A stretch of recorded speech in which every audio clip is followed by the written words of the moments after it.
those things, know that deception is in the air. And it's on you at this point, y'all. If y'all really took the time to think, my soul is on the line for this. This ain't about no fame or no glory. This is about where my soul is going to spend eternity. And y'all, we can't say on that day, I got tricked out of my soul. No, that ain't happening. Understand this, y'all.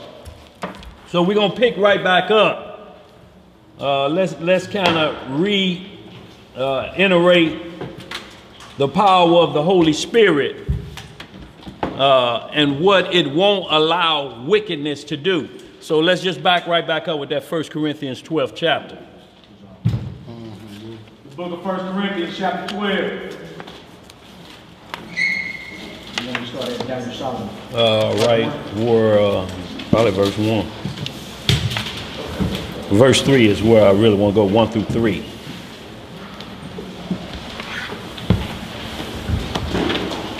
First Corinthians 12:1. Yeah, go. I tell you what, just bust all of them gifts out. Down to 12. Yeah. Yeah. All right, 1 Corinthians chapter 12. 1 Corinthians chapter 12. We're going to start at verse 12. What you want to do? You want to go on down? Back.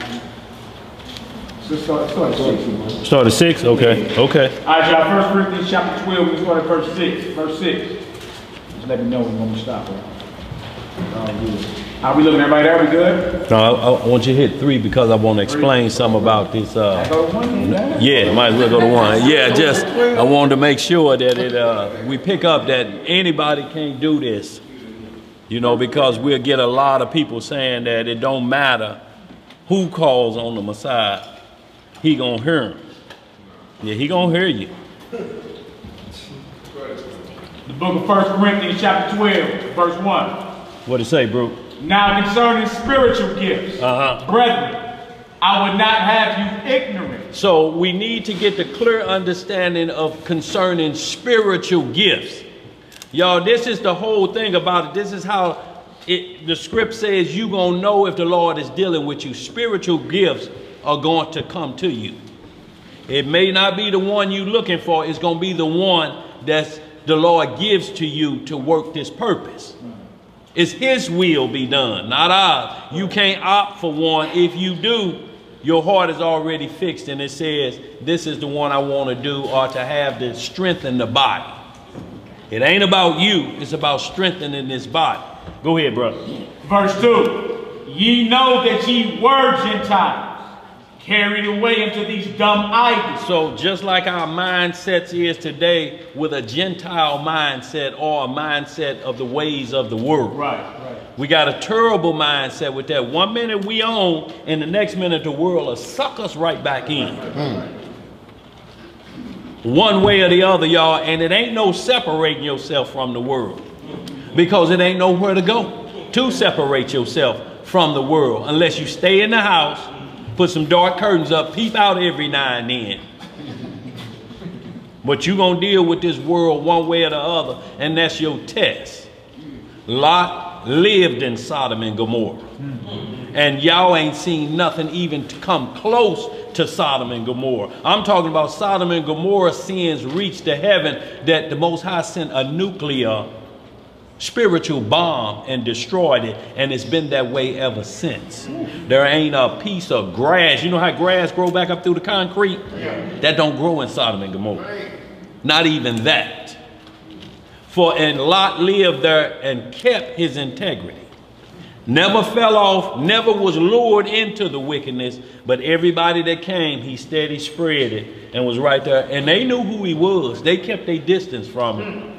The only time he ever got threatened is when those angels came there and the power of lust and men raping was overpowering them livers in Sodom and Gomorrah. And they told Lot then, we'll take care of you too if you don't get out the way. That's when the bomb hit. Where we at, bro? Even as ye were led. Verse 3. Right. Wherefore I give you to understand that no man speaking by the Spirit of Yah calleth the Messiah accursed. And that no man can say that Jesus is the Lord but by the Holy Ghost. So no man could call him a curse and then expect the Holy Spirit to come in you. And when you call him a curse, it's not just calling him a name. Yeah, we hear people use names. We had a few that left here call him a hippie on a stick and all of that. But when we're talking about call him a curse, mean saying that he's not the son of the Father. Go ahead, brother. Before you learn, well, I'm saying it took me a long time to understand that. Right. What about when I understood that many years I kind of made light of the fact that, but I was thinking that was simply you know, right. And I hated him for that fact. It took me a long time to understand who he really was and what he represented. Right. Would I be held accountable for that? No, because you were hating on outside information. Everything you hated on was not in here. The only way they made you hate was in here. They had to get you to hate this, and that's to say it was tampered with. Then that agrees with that spirit of yours that this is, it says every word is pure. Not some of it, not just the Old Testament. It said every word in here from Genesis to Revelation is pure. So once that, the pure doctrine, or it says holy on the front of here, once you say it's tampered with, you have to scratch holy off of here. Right. Holy means set apart. It's separate. It's sanctified. Once you say it's tampered with, you cannot walk around with holy on her if you say, I think there's a tampering in her. Because if you do, you got to do it to the point that where you're showing the people, this has been tampered with, this has been tampered with, this has been tampered with. And the only problem with doing somebody like that is what you got it for then. Because who you going to prove to it any righteousness in it, because you don't know what else is tampered with. So again, we use examples like a pot of greens with a ham hock in it, big as a football. If somebody tell you ain't nothing wrong with them greens, I'll scoop the ham hock out. You think the juice don't count?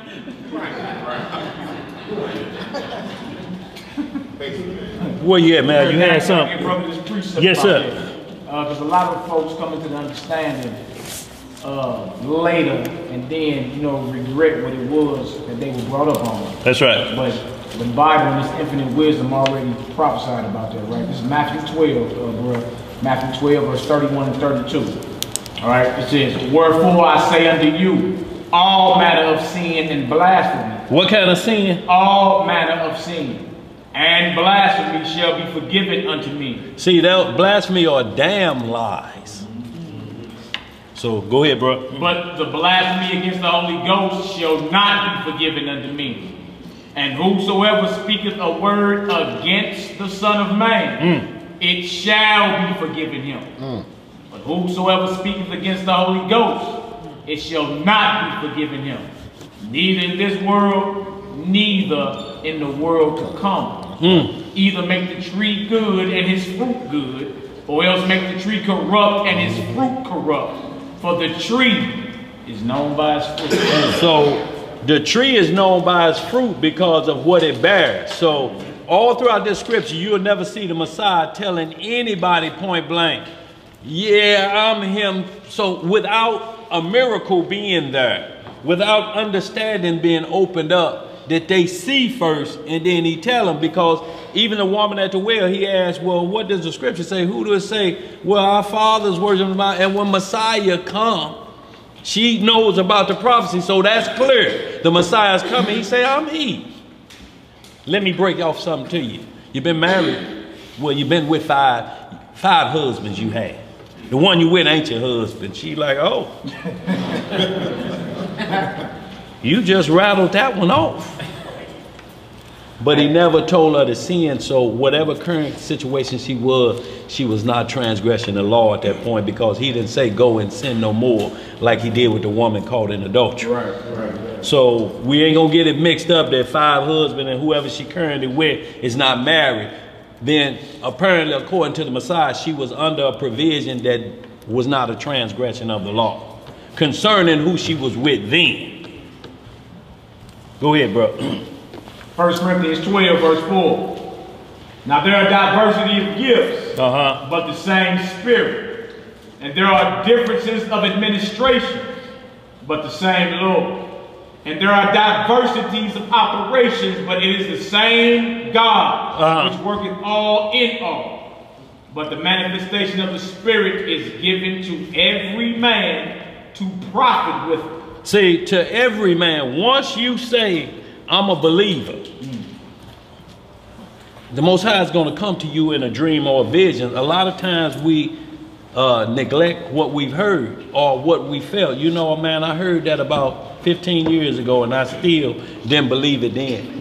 Your history is there when the Most High come to you. That's how he's going to make a fair and balanced judgment. Because you heard these things. It's just if you'll admit it publicly to somebody. Man, you know, my grandmother used to say that, man, 30 years ago we was the Jew. I never paid it no attention. So the Spirit, when the Most High give it out to you, he's not going to allow it to go into anybody to curse him. Now, a lot of people think because of doctrine out there saying once saved, always saved, that ain't nowhere written in here. You can get the Holy Spirit and go left field and the Most High send a death angel to you and kill you on the spot.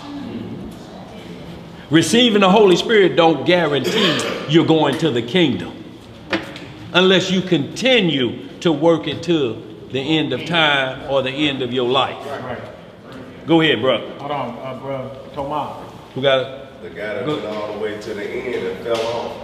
Yeah. When the lion ripped him apart, he was told to do what he was commanded to do his orders, and he went against him. That's right. 1 Kings 13. Yes, sir. He had the Spirit because he was a prophet. He fell off at the end. Yeah. Samson had the Spirit, and he knew when the Spirit left him. Soon as them Philistines came on him, he was used to, he like telling Delilah all lies. No, if you tie me up with this flax rope, I can't break that. Samson, the minute he break it.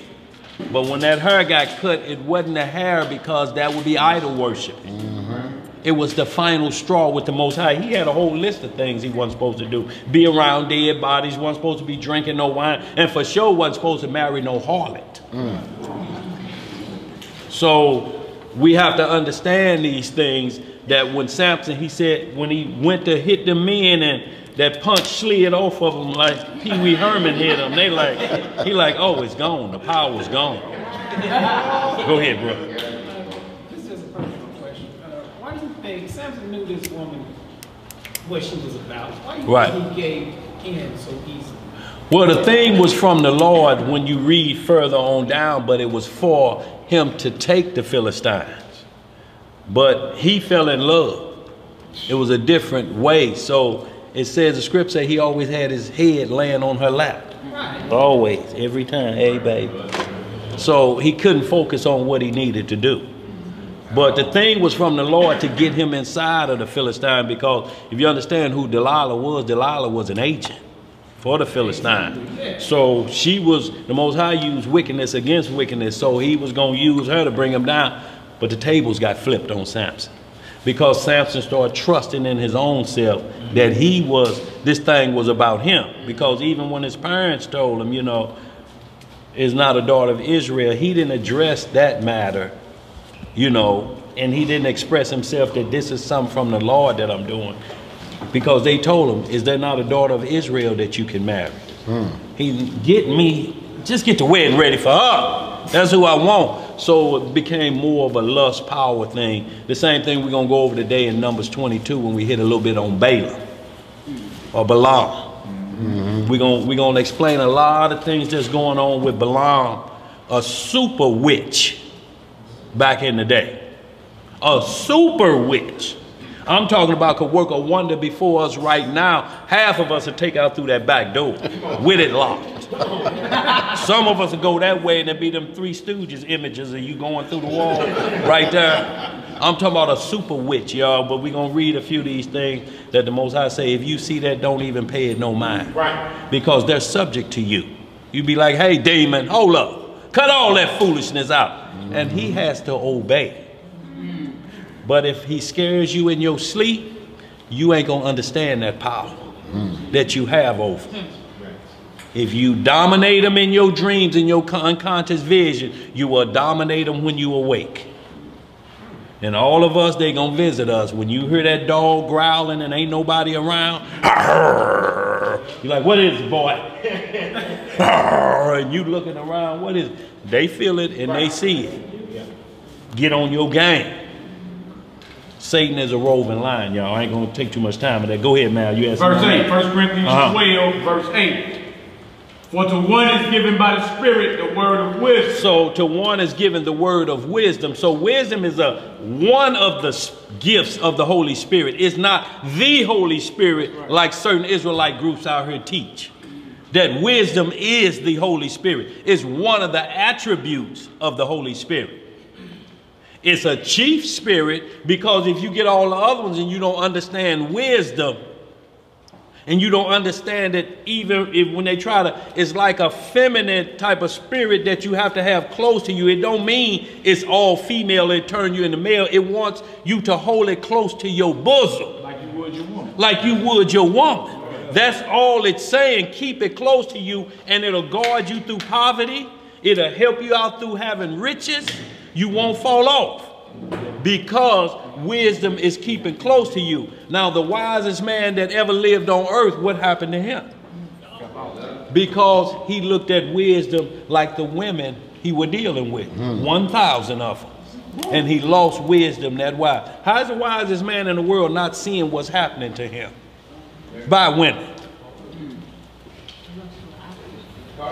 So he started to trust that the Most High was going to deal with him. It can't never leave him. But if it hadn't have been for David, the Most High would have put Solomon down. He said, because of your father, the only reason you being left alive to serve out this time, but it's only because of your daddy. Go ahead. To another, the word of knowledge. The word of what? Knowledge. See, y'all, and knowledge means to have understanding of, to take in of the knowing. Is also, knowledge is used as the understanding of sexual intercourse. Knowledge, the tree of knowledge, good and evil.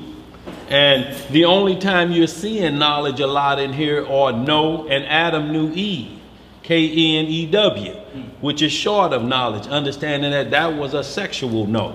Yeah, there's some know, hey, how you doing, or knowledge about this subject, but this knowledge is about understanding the intimate relationship with us and the Most High. If you ain't understanding that, and you don't have an intimate relationship with him, free of this stuff we doing here on the other side of midnight, you sadly mistake. That knowledge of understanding that, because he says, I gird your loins with truth. So this area right here that Adam and Eve tried to cover up in the garden, both of them covered this area. She didn't have like she was a blood or a crip, and both of them covered this if they ate an apple. No, they didn't cover up here. Wasn't no Jesse James looks in the garden. Go ahead, man. By the same Spirit. By the what? Same Spirit. Verse 9. To another, faith by the same Spirit. To another, the gifts of healing by the same Spirit. To another, the working of miracles. The working of what? Miracles. To another, prophecy. To another, discerning of spirits. To another, diverse kinds of tongues. To another, the interpretation of tongues.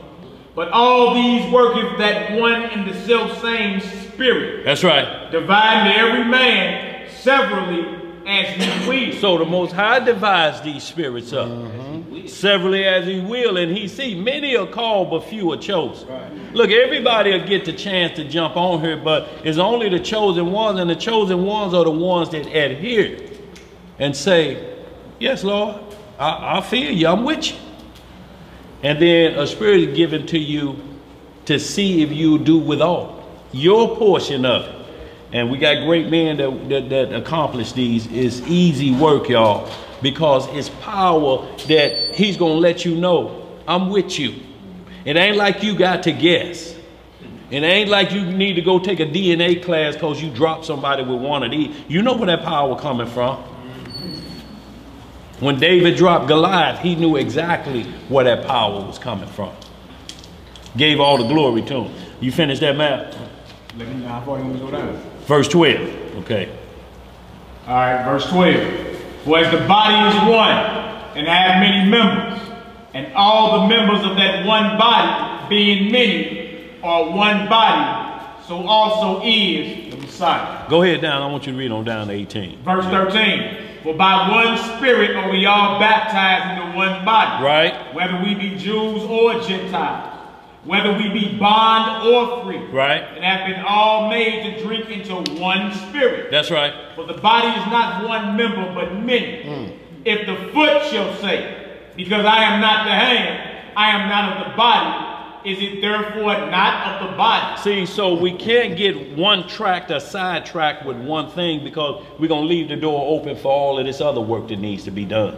Everybody, look, we got street teaching. We got partial Sabbath teaching, Wednesday night teaching. We got radio teaching, but we still got other work to do. We got garden. We got events coming up. We got this issue around here that where we got to keep this solid and tight. So it's a lot of work to do. The harvest is plentiful, but the laborers are few. So y'all, it's still, don't think because I ain't up there and I want to get up there, that may not be your gift right now. I'm not saying never. We're talking about right now. If you covet a certain gift, you can't give it back. No, that one was too much for me. I want to return this working of miracles. No, you can't. Ain't no return policy. Then because you telling on yourself that that's what I got it for, just personal or coveting it just to show off maybe yesterday. Go ahead, bro. Verse 16. And if the ear shall say, because I am not the eye, I am not of the body, is it therefore not of the body? If the whole body were an eye, where were the hearing? If the whole were hearing, where were the smelling? But now have Yah set the members, every one of them, in the body as it hath pleased him. As it hath pleased who? Him. See, so it ain't about pleasing us. It's about pleasing him. And what we got to make sure, y'all, is that we don't have this hospital gown doctrine or teaching around here. And that means you get your all front and no back. Y'all know how a hospital gown tie up in the back. Rear and cold and ashy. You watch him walk to the bathroom, you be like, damn, they ain't even put him on no drawer. So we can't leave a flank open like that. If we see it, if you hear something, don't whisper it to nobody else. Bring it down here and say, this is what I'm seeing, and I think it's going to be a problem for the body. It could set up some infection.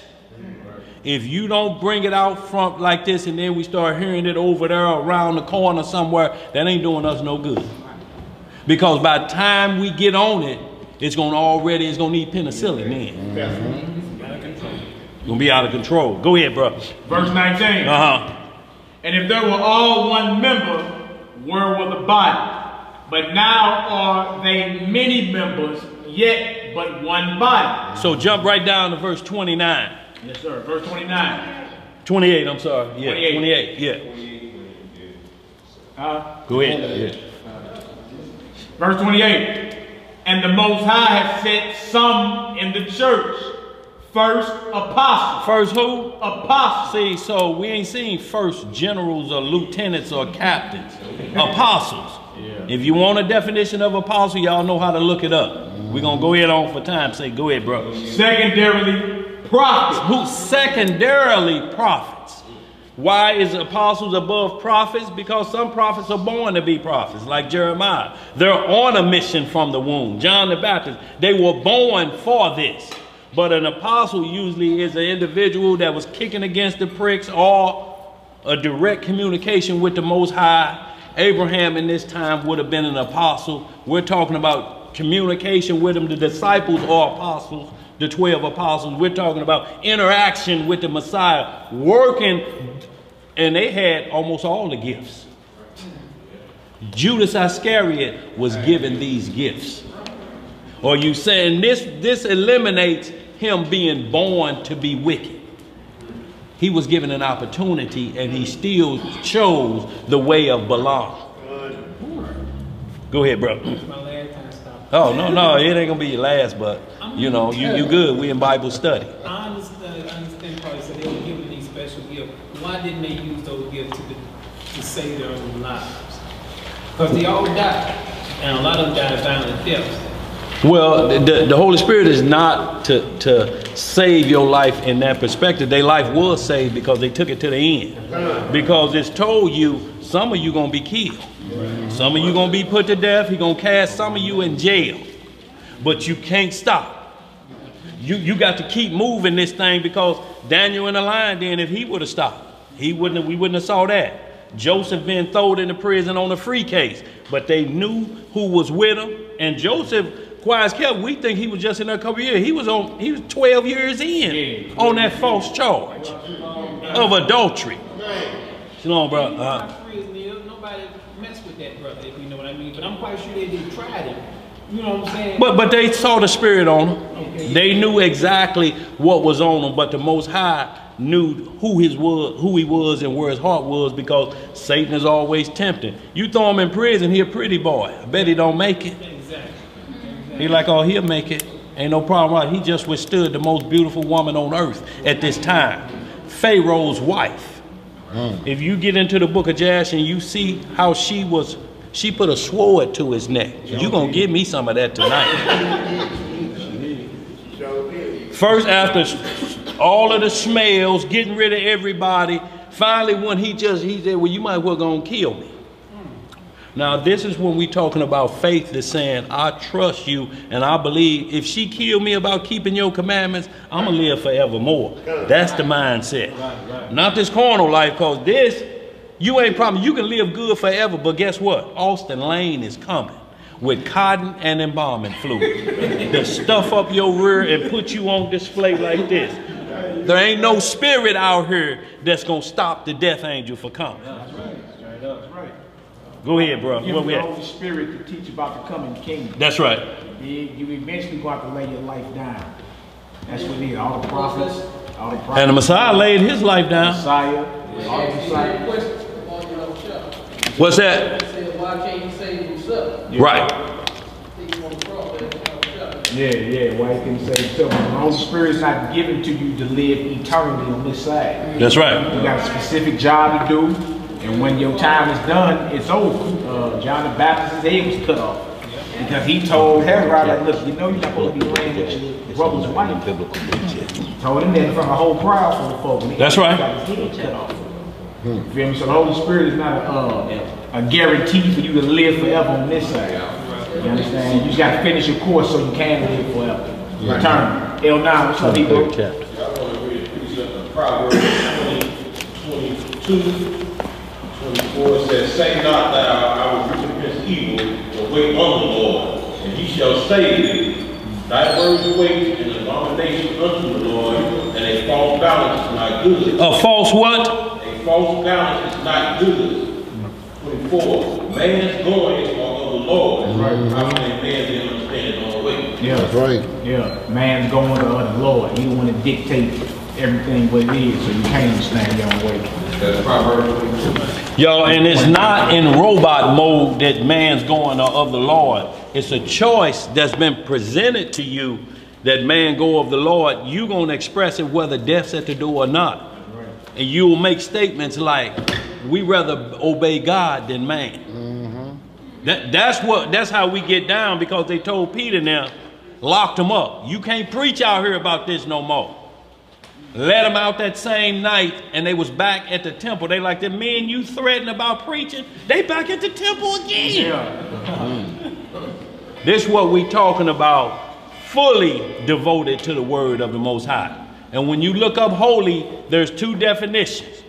Worthy of reverence and worship. It can't be us. We can't get ourselves that we so holy that somebody would worship us. Because we die. The second definition is completely devoted to one's deity. That means setting yourself apart. That's what the Messiah said. Be ye holy like me, for this is the pattern, so to speak. Because I take all my commandments from my Father. Everything he asked me to do, I did it. Wasn't no question about it. I went forth with it, even until his death, which it was the most brutal death ever recorded in history. I'm talking about to bring you to death's door and then hang you on a cross and let you hang up like this, and then when you start suffocating like this. After all that beating and torture, they scourged him, and that's a whip with little razor blades on the end of it. Hitting you across your flesh, and it's cutting like 10,000 times a paper cut. Y'all know the sharp pain you get from a paper cut? Oh! And that was just a piece of paper. Now this razor blade is hitting you, slicing you like this. And yanking flesh off. And yanking flesh off. Then they getting hit in the jaw while he walking by. Some just grabbed his beard and got a hunk of it. Yeah, the Messiah. Kick him in his... Still him in the jaw when he walking by. He taking all of it. I feel sorry for whoever that was in that day. Walking by spitting in his face. You wipe it out and keep going. You stole the Lord? Keep going. Yeah, you stole on the Lord. Boy, I feel sorry for you. But he say, I turn my cheeks to the smiters. Yeah. Now, when you talk about this, who was this that did that? We know that Caesar put him on the cross, but he also gave him a way out. And he said, y'all got a feast day today. So, legally, y'all don't got to put him up early. But let's take this other dude that we seen doing foul stuff. We seen breaking the law. I can't find none of them. So, speak on who was ripping his beard. We forget this. We talk about this. It was Israel. But the Romans did that whooping. We did this. Yeah. Yeah, but the scourging and the nailing them to the cross, the Romans got to play a part in that. So even though we was crazy, right? Yeah, ain't nobody getting off. Yeah. That's how easy we can get it to them OTC camps. That's how quickly we can fall short. We can come to them thoughts of talking about the Gentiles and not trying to be a light to the world. We just be a corruption for real. That's right. We deceive our own family. Think we right. And y'all, and a stumbling block, you meaning, bro. Becoming a stumbling block, y'all. We can't do that, and Israel do that more than anybody. Once you get a hold of this, you know, you think it's supposed to be automatic that everything changes because you know you Israel. No, you got to make the change first. You think it's just going to be automatic and you just waiting on the gift. Damn, it's been a couple of hours. You peeping out the window, I ain't seen a gift truck out there yet. You know, no, don't come like that. Gift truck. Hey, what bro saying is a good point though, because those Israelites that came and locked them up too. That's right. They came and locked them up in the garden that night. That was the chief. They were sent by the chief priests and them. That was officers and captains and all that. Those was Israelites that came and locked the Messiah up. The brother Peter cut his ear off. That was an Israelite. Yeah. Cut his ear off. Wow. Dude named Malchus cut his ear off. The Messiah put that on up. He put his ear right back on. Yo, now y'all understand that this is the mercy of the Messiah, that he wasn't going to allow a zealous Israelite like Peter, who was quick with the sword. Peter would be like somebody today that always got their pistol, the safety. The only thing on is locked and loaded, the safety on. Sometimes the safety ain't on. They just ready for action. Right. Zealous, but will take you down. I mean, Peter was a zealot. They would go up against the Romans in a heartbeat. But the Messiah couldn't allow him to have that spirit coming into his walk because it's going to disturb prophecy. Right. That's right. That was Peter that cut that high priest's ear off. I mean, with precision. He didn't even know it for a minute. He's like, wait a minute, I'm hearing on one side, my ear off. That takes skill though. To aim at somebody's ear and just hit his ear. You don't give him a skin fade or nothing, you hit his ear. Hit his ear. And the ear is off. They show you that the men that was rolling with him had skill. You know what I'm saying? But that wasn't, salvation ain't about that. Right. Salvation ain't about that. You know what I'm saying? 2,000 plus more years had to go by before the kingdom come. Right. That's right. You wasn't even finna get it on that go around. And it ain't never been about violence in that part to bring in a peaceful society. He has his time when violence causes it to be brought in. It's just like David couldn't build the temple. David had blood dripping off his elbows. A lot of it, majority of it righteous, but he had some unrighteous blood on there. Uriah the Hittite he had killed for his woman. So he said, I can't let your hands build the holy temple. You can't be involved, but I'm gonna let your offspring do it. And that's where Solomon came in, because he's a righteous judge, y'all. He didn't want us thinking that we have to cut somebody's ear off to get us into the fold, so to speak. Right. It's trust and obedience that you're going to do the right thing, and then you be given a sword. Look, the righteous is given a sword to come back and destroy the nations. Not cause some Negroes hollering, I can't wait to cut you heathens' head off. That means nothing to the Most High. You first have to be told, well done, servant. Here's your ammunition. Get ready. We finna go take the nation. We finna take the kingdoms of the world. Here's a sword in your hand. You've been proven to the point that you understand perfect hatred. You ain't mad at this man because he pulled you over with bad stickers. That's why you want to cut his head off, because you was on your way to do some wickedness or something. Go ahead, bro. Where you at? 1 Corinthians 12, we still in verse 28. Go ahead, bro. And the Most High set some in the church, first apostles, Right. secondarily prophets, Right. thirdly teachers, after that miracle. See, you see that thirdly teachers, that's what we pretty much do down here at teachers. So ain't no problem with me being third on the list. I know if I need to elevate my game, there's more above that, but it's territory coming with that. Don't put yourself in a position where you ain't ready for that territory. Don't pick fights you ain't ready to.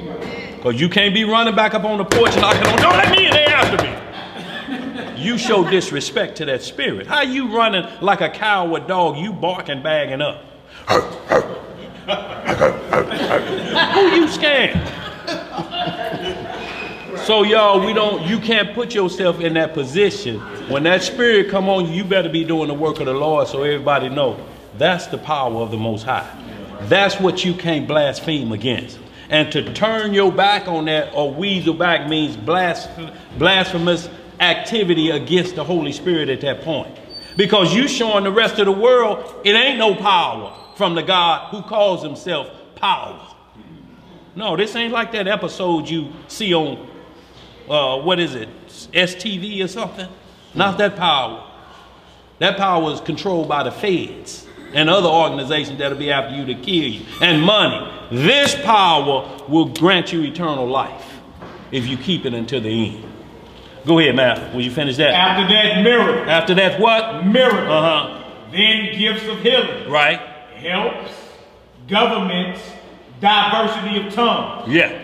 Are all apostles, are all prophets, are all teachers, are all workers of miracles, have all the gifts of healing, do all speak with tongues, do all interpret, but covet earnestly the best gifts. The what gifts? The best gifts. So we read a couple of the best gifts. It started out, wisdom is one of the best gifts. But there is one that 1 Corinthians 13 we're going to hit next to tell you this supersedes all of them. Right. We're going to hit that next. Go ahead, man. Did that finish that? And yet I show unto you a more excellent way. Right. So hit that 1 Corinthians 13 and 1. 1 Corinthians 13 and 1, the way of love. Though I speak with the tongues of men and of angels, and have not charity, I am become a sounding brass or a tinkling cymbal. So if he said, if I have all the languages of the world, which the Bible records at 70, there may be 170,000 languages, but there's 70 languages that the world recognizes as knowing the languages of God. Genesis 9th and 10th chapter, when those were separated, we get into the book of Asher that the 70 languages were given to Joseph. Yeah. And he told them to Pharaoh, because Pharaoh sat on the 70th platform, so to speak, of the steps. Every man could speak a language. He would come up to those steps where he can speak. Everybody stopping at 2 or 3. Joseph run all 70 of them. And he gave all of the glory to the Most High. He taught me them languages last night. Last night. Go ahead, bro. Verse 2. And though I had a gift of prophecy, and understand all mysteries, and all knowledge. And all what? Knowledge. And though I have all faith, so that I could remove mountains, and have not charity, I am nothing. See, he's just saying it's basically to be seen of men, and the Most High, he don't tell you, he don't order. You know what you're supposed to do when you get that gift. And if you do it for personal gain, you have nothing. Daniel, what do you mean by charity? Like giving to the Red Cross? Or No. what's charity, bro? Charity is the love or the keeping of the commandments with the gifts. There's no greater charity than love, you know, and that's the keeping of the commandments. There's no charity. He even talk about it in Sirach 35:1. Keeping the law is sacrifice enough. If you start off with that, basically obeying and being obedient, y'all, but they'll have us thinking charity, or some people, because you can get a whole pot of money and you can just say, well, I'll give this side to that, and you go on about your business somewhere. And you ain't checked on it. You like, well, I gave some charity. Oh, they messed up the money. No, it's not. If you give it from that point, or it's the same thing, Matthew 6 in prayer, when he said, don't do your alms before men. You ain't got to show nobody you finna. See, that ain't charity when you give to the poor from that perspective. Cause somebody around. Hold on. See these poor niggas over here. Hold on, wait a second. 20 for you. 20 for you. And 20 for you. See, bro, that's how I get down. You know, man. Hey, so Dan, would it be someone that's being sincere in what they're doing? Absolutely. And not to be seen. Not to be seen of men. Like the Messiah, when they asked him, are you that one? He said, go tell John I raised the dead. I healed the sick. Lepers are cleansed. That's what he was talking about before he took anything on himself, that you start looking at him and saying anything. He like, all this power will come from the Father. Go tell him that and let him make his decision if he think I'm the Messiah or not. Because ain't nobody else around here. The Pharisees showed one do it. Because we got records of the woman that had been bleeding for 12 years. All her money on the physicians. Gave all of them Sadducees and Pharisees paper. And ain't none of them still giving her a 12-step program. Now I hear there's super absorbent rags. And they may work for you. But it's going to cost you a few shekels. As soon as she touched the hem of his garment, a lightning bolt went through there and she was dried up immediately. Not in 2-3 days. And the Messiah felt it. He like, a virtue gone out of me. Charity is gone out of me. Pure. And he turned around and he said, who touched me? And the disciples looking at everybody out here like a championship fight. You know, when the boxers come through and everybody touching on them. He like, how we know who touched you? Everybody, he like, I know who touched me. And when he turned, she was standing right there like this. He said, how you feel, daughter? She said, whole. New again. Because y'all know they have to be torment to be looked at as unclean every day. Yeah. Every day they know your status. You have to sit over here in the same chair all the time. Wherever you go, that chair is roped off for you. Yeah. That's reproach. Go ahead, man. Even with somebody, they exchange the word charity with love. Complete. Like, I don't know which Bible that is. They just flat out say love. So everywhere you read charity, when the man read charity, is love. Well, it's still interchangeable if they change it, because what does they say in 1 John about what love is? Did that change in that Bible? No, they said, okay. See, so if that didn't change, as love is the keeping of the commandments, then changing it with charity, because that's what charity is doing. It's according, love is charity. That's what it is. But it has to be according to the record, or you're going to make it what you want it to make, and then you're going to be looking for rewards for doing charity. Once you give it, it's gone. You can't give to the poor and then dictate to him what he's supposed to do with it. Now don't go in there and buy no whiskey. Why you give it to him? He's an alcoholic. If you was more concerned about that, go in there and get what you was going to give it to him and bring him out. Bro, I know you've been drinking all day. You probably going to need to put something on your stomach. Here's a 2-piece and a biscuit. And you think he going to turn that down? He ain't going to turn it down. and you go on about your business, but you can't dictate your gifts because it's not charity at that point. It's not brotherly love, y'all. And we rocking Galatians 5:22, the fruits of the Spirit. Right. It's not only that, but it's an elevation. There's fruits that's produced when you have these gifts. These things are going to come along within your walk. It don't soften you up. That's right. It makes you understand mercy because you're dealing with people and a society that the whole world has been teaching for 2,000 years that the law don't exist. Right. That's your battle. That's what you up against. Right. So you need to know the law to be able to deal with the people you dealing with charity. Right. You have to understand that. That's why it scripts over and over. We're going to move on and tell you, look, you can't even be a co-signer unless you sure you have the full amount over here to pay for it. You can't be a godparent. None of these things. We use these things now like they just something to do. Oh, you know, he made me godfather. Well, do you understand the godfather, what that's really entailing? You're saying if anything happened to these parents, I take over everything you had planned for this child. All of that. That's my responsibility now. The Messiah made John, his disciple, a God's son to his mother. When she was weeping and seeing him up on that cross, he said, Mama, don't weep. John, behold thy mother. Mother, behold thy son. Don't worry about it. I know this boy's spirit. He gonna take care of you. Don't even worry about it. So he was a God's son. Truly, and took care of the Messiah's mama. Because at that point, Joseph wasn't nowhere around, so we know he probably had passed on. But y'all, this is what we're talking about. Don't give usury. Don't understand these things because you can't get mad when something go wrong. It's like giving out your car and you know the alternator bad, but it break down on them. It's still something about that. You're like, damn, I wish I had it broke down on me. Because now you're thinking maybe he was driving it too fast. I had everything on. Had the air conditioner on, the radio on, all this when he's starting the car. That probably wore it out. Damn. And then they thinking, why did I take it? So it's a ball of confusion, y'all.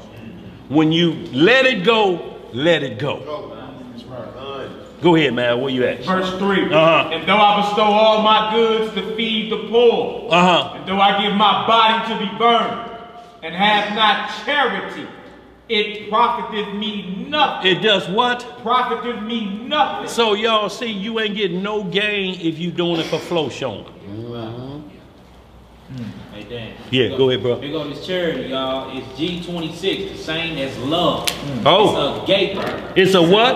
Agape. Or some of them try to call it agape love. You hear it in the church. Yeah. But it don't work for them because they teach the law is done away with. Right. So you can't have agape love. Go ahead, bro. Read it. It says affection, goodwill, love, benevolence, brotherly love, strong, love, affection, especially love, a feast, charity, dear, love. So, y'all, we heard to both go hand in hand. Yeah, goodwill. Goodwill, y'all, fruits of the spirit. That's sincere when you do something. If somebody you ain't got, you tell them, look, you need this much, I can give you a third of that. But I got this over here I got to do. Is that help for you? Yeah, that'll work. You think they're going to turn it down? It's only, and it's not training yourself to say no. It's training yourself not to be angry at your brother. Right. Right. Nigga, it's Thursday and you ain't been here at 6 o'clock. Pick up that phone. I ain't going to call you back again. Right. Because charity can also be taken away. And what if they die? If I know you on heroin and I come around, love will be for me to what? Remove that from your life, right? That's right. You know what I'm saying? So love and charity can also be taken from something. It's all about the goodwill of your brother. That's right. Goodwill to the Lord. Go ahead, man. Go ahead. Finish your thought, bro. Hold on. Go ahead. Finish your thought. Okay. Yeah. Verse 4. 1 Corinthians 13:4. Charity suffereth long. What it do? Suffereth long. Y'all, and this the problem that's happening for us because we're in a microwave generation. All of us guilty of it. We not ready for the long haul, the long suffering. This don't mean you got to be pounded on or beat up. It just mean once you get, or you work in this thing, your life is getting better, the people around you getting better, and you still look over here and there's 10,000 more waiting on to be in the crowd you in. And we got some more work to do. We got to get all them. So you can't never get to the point where you say, I done enough now. Somebody else gonna have to get them over there. You got to keep going. You got to keep going. That's the long suffering of it. And knowing that if I do all of this, I may not see the kingdom with these physical eyes in this body. I may have to be resurrected to see it. But I'm cool with that. Right. I keep doing it. Next! Like at the steakhouse. Next! And keep it going. Go ahead, bro. Charity suffereth long and is kind. Charity envieth not. What charity do? Envieth not. See, no envy. I'm not worried about what you got. I'm not contributing to this, and we're going to get to some Acts 8th chapter that's going to make us truly understand the envying part of the spirit. Go ahead, bro. Charity vaunteth not itself. What it does? Vaunteth not itself. It ain't exalting itself. You going to walk around like you got the spirit, y'all, and this is why the Pentecostal doctrine is so dangerous. Because once they get the spirit, they have the high chin. They sit up front. You know, she spoke in tongues last week. You know, he spoke in tongues last week. They sitting on the front row. That's what the preacher offer them. You get front row seats now. You spoke in tongues. Ain't no interpreter around. Nobody don't know what that chat was. Jesus, Jesus, Jesus, Jesus, Jesus, Jesus, Jesus. That's it. That's it right there. That's it. You get to sit up here. That's vaunting itself that you're looking at them like there's something special. That's only because you don't know the rules of tongues. You don't know it have to be an interpreter there. Or are they supposed to keep silent? If they don't keep silence, what is that called? Disobedience. You got to hold your mouth, Lord. That's when you should be tipping out fast.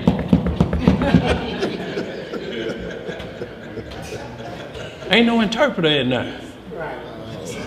Go ahead, bro. Yeah, because if it's said out loud in the church, it's said for the body. That's right. You feel me? Like, if that's what you're doing, you're supposed to be at home to yourself. But if it's said out loud, then that means everybody needs to understand it. How you know he ain't saying Allah Akbar in Arabic? Right. God is great, and he got a dynamite vest on, everybody get up out of here. Oh. How you know he ain't saying that? Right. Right. So when Daniel was talking about the instructions to tongues, the book of tongues, that's 1 Corinthians 14. That's the next chapter over. For anybody that, like, if what he's saying sound off the top or crazy, he ain't just talking off the top of his head. That's the very next chapter over. The entire chapter goes into the rules. If someone was to speak in an unknown tongue, someone has to interpret to the crowd what he's saying. You understand? I can say, Bereshit bara Elohim et ha-shemayim wa et ha-aretz. There's only a few know what I just said. What did it say, John? What I just say, bro? I ain't got a clue either. Hold on. What I just say, bro? In the beginning, God created the heavens and the earth. That's Genesis 1:1. Y'all see that?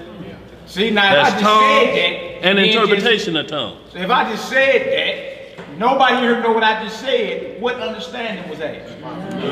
There ain't nothing to get asked. So what's the purpose of me doing that but to showboat? Like, yeah, you know, Right. I know me. He know Hebrew. Man, he know Hebrew. No. The problem is you don't. Yeah, the problem is you don't know it, so why would I speak it? Right. You see what I'm saying? So that's all. That's what all the brother is saying. If that sounded like over someone's head, we can give a real life example. Yeah. You know what I'm saying? And it's all about understanding. With all you're getting, you're supposed to get understanding. If you up in any spot, some Muslim mosque, a Christian church, or a Hebrew assembly, and you don't know what's being said, then what is your purpose there for? What are you there for? Right. If you ain't there to get understanding or instruction so you know how to move, you know, when God commands you to move, what are you there for? It just feels good to you. Yeah, absolutely. You feel me? So that's what the brother is saying. If that went over anybody's head, like, what is he saying? Hold on, is he joning on folks? Right. In the church, like, Jesus. But it ain't no interpreter, so they the ones that's out of order. Right. So it feel like a little mockery at times, then, you know, take it at face value. It's just what it is. But we ain't the ones that's out of order. They out of order if they speaking something, don't nobody know up in there what they saying. Right. And not only that, they say when you do that, you are saved. You're guaranteed the kingdom, which has got to be a kingdom of disobedience because they just labeled you saved off of disobedience. So where you go? What you saved for? No, you can miss me with that one. I'll pass on that one. Y'all, and we're going to move on. Ozell, Israel, the oldest Hebrew in St. Louis. Y'all done seen him around. You know, he was a deacon in the church, and they had to get him, and he was just trying to get. He said, "Man, it just wasn't working." So I remember when I was in Vietnam, and I just said, "Ichiba Wahawa," and preached the that's it. But when he was overseas fighting in Vietnam, that meant your mother don't have hair in her secret place. And he said, "That's it."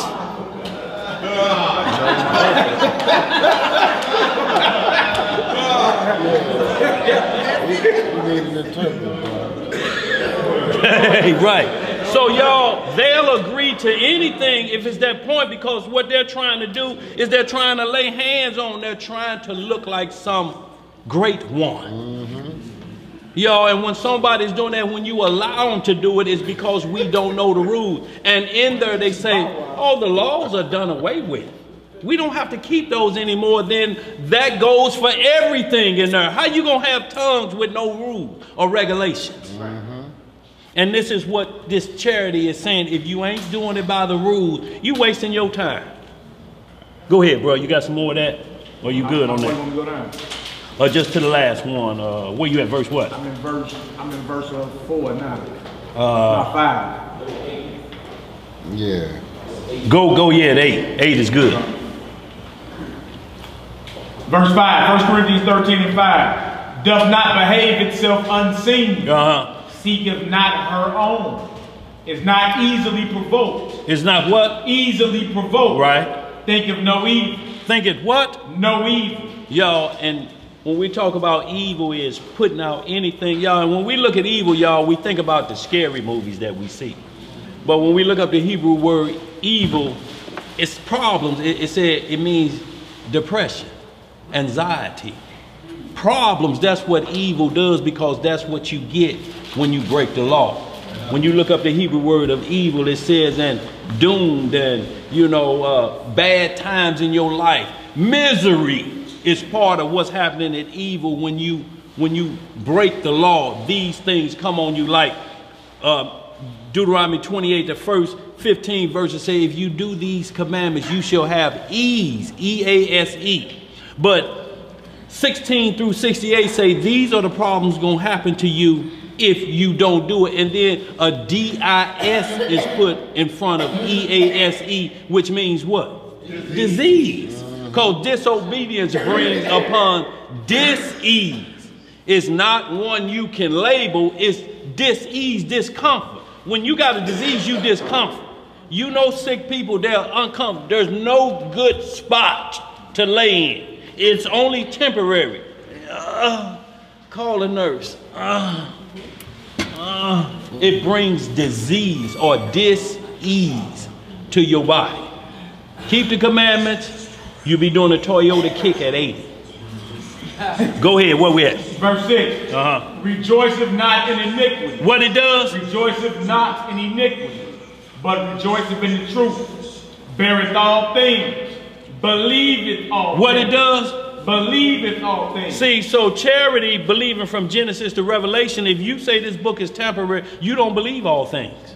You believe half of the things that's written in here. That's a problem. Holy Spirit ain't coming your way. It says all things you got to believe. If it's written and it's backed up, show where it's changed in the law. Everybody show a piece here or there. If Exodus 20 and these laws, statutes, and judgment is moved out of their place up here, if somebody doing different from there, then there's a problem with these scriptures. Because now your guidance, what you have to govern by, what you have to teach somebody and have fair judgment by, is tainted. If that happened, y'all, we can close the book up. We in the kingdom home free. If they find tampering in here, we can do this and wait on the kingdom. Ain't no judgment. How the Most High gonna judge us on the law? Now see that now. You watch Bait Car, don't you? When they put them keys in there, you know that wasn't your car running, did you? So like, man, if they no, it ain't gonna be none of that foolishness with the Most High. He gonna show you the intents of your heart. This is when the word came to you and you say, I don't have time for that. Swipe left or right or however you do it. I need to look at something else. I don't have time right now. That's what the Most High is going to judge. When you had the opportunity and you decided to do something else. Go ahead, ma'am. Hope is all things. What it does? Hope is all things. Endureth all things. Endure all things. That's what true charity is, y'all. Go ahead, bro. Verse 8. Charity never faileth. Charity never does what? Never faileth. But whether there be prophecies, they shall fail. Whether there be tongues, they shall cease. Whether there be knowledge, it shall vanish away. Right. For we know in part, and we prophesy in part. So, y'all, we get a clear understanding, y'all, that if you're doing this to be the big muckety-muck, it's problems. We got people out here that teach tongues, but they do it to be upbraided. How you don't know the man next to you don't know what you're talking about? Bruh does Hebrew classes online. Y'all can see the Hebrew primers out there teaching everybody. If you want to know tongues, here it is. It's going to put you on the same level everybody's on. If you are astute to it, if you focus on it, if you diligent with it, all of us will be in the same point. That may not be for everybody though. It don't have to be. You could be the interpreter man. Like he was. We'll go to this. This is what that means. But you're going to have to understand that clearly. You can't just go to a dictionary and say this. He understood that without even flinching or batting an eye. Yo, that's where it's repetitious. It's part of you now. So that gift is part of me now. So now, let me go after this one over here. Seek the best gifts that you may covet the best gifts. So understand when the Big Ten say thou shalt not covet, it says thy neighbor's stuff. But you can covet the best gifts like we just read. You can want and desire that. But it has to be for charity. I'm doing this because our body needs to be strengthened. We ain't doing this about nothing else, me, because everybody gonna be dependent on me like everybody depend on the pastor. I don't know about that Romans now. Pastor say. Ain't pastor reading Romans, or it's a book in there called Pastor. You know it ain't no ill game when you bring the whole camp with you. That's what right. I'm saying, when it ain't a secret. You know you ain't trying to be looked at like you on a pedestal, because I'm willing to teach everybody the same thing. You know what I'm saying? That's charity. That's right. All right, that's it for this, Dad. Let's get right to the heart of, because we had to pick this up on the strong delusion side. Let's get right to some, right here, want some 2 Corinthians 11:14, and we're going to back that up with a little Jasher 23 and 25. Because it's a lot of things that Satan does. See, y'all, Satan wasn't cast down to look like a devil with horns on his head and red. He's cast down to look and transform just like he looked on the show Lucifer. Y'all ever see everyone that they play Lucifer is in a nice 3-piece pinstripe suit. It's only the time that he come to you as the devil is when you done sin, then he show you his B side. But you through at that point. That's when he showed himself to Judas Iscariot. At that point when the Messiah said it had been better for you to have hung a millstone around your neck than to pull what it's been better that you had not been born than what you just did, the treachery you just pulled. And he had the Holy Spirit. And Messiah gave him a chance at the Passover. One of y'all here gonna trip out crazy, and you're dipping your sop in here in this cup, this holy covenant. That was the hour. He did that knowing that he was finna sell him out. He dipped that bread in there and ate it and passed that cup and knew what was in the back of his mind. Knew what it was. So at that point, he blasphemed the Holy Spirit. And that's why he told him it had been better that you had not been born. That's right. What is that saying? Is that the greater damnation? Yes.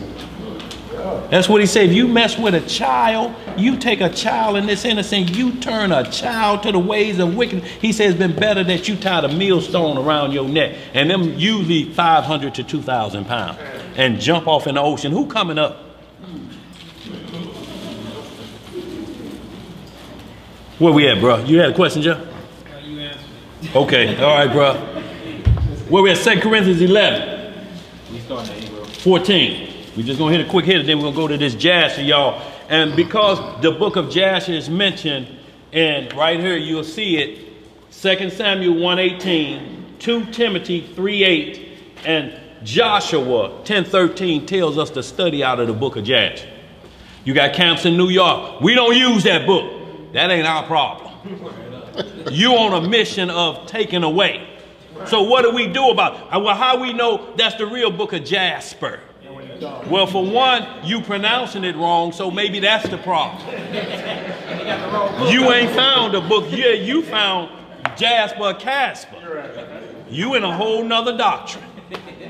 But they don't want you to get in here because it'll deter everything they teach. So they take away from the word. They take understanding away. Go ahead, Mal. Was you saying something? No, okay, who got? Go ahead, bro. What do you see? What do you Jasher? Jasher is right. 2 Samuel 1:18, Joshua 10:13, and 2 Tim 3:8.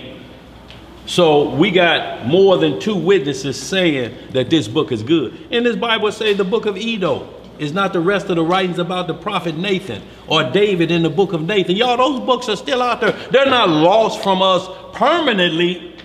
Losses mean they just taken away and they just need to be found again. And where you can find them, they'll be sitting right on a shelf. I found it. That's why they have called lost and what? Found. Lost don't mean it's gone forever. It's just the 66 will get it done. Everything that's written in here, we compare to here. It's still in here, but this go into day-to-day detail. This is summary. The 66 books are hundreds of years. May leap 500 years, may go 1,000. This gets down to the nitty-gritty. These other books, that's why I say study out of them books. It wants you to get deep into the other understandings like this. You're like, oh, that's why the Lord loved Abraham like that. Abraham been taught the law since he was 3 years old, according to this. I just been picking it up at 89. Go ahead, brother. Anybody got a car with Mississippi plates on it outside?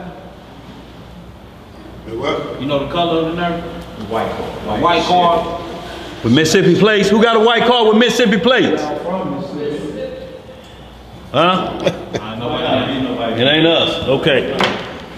Go ahead, brother. 2 Corinthians.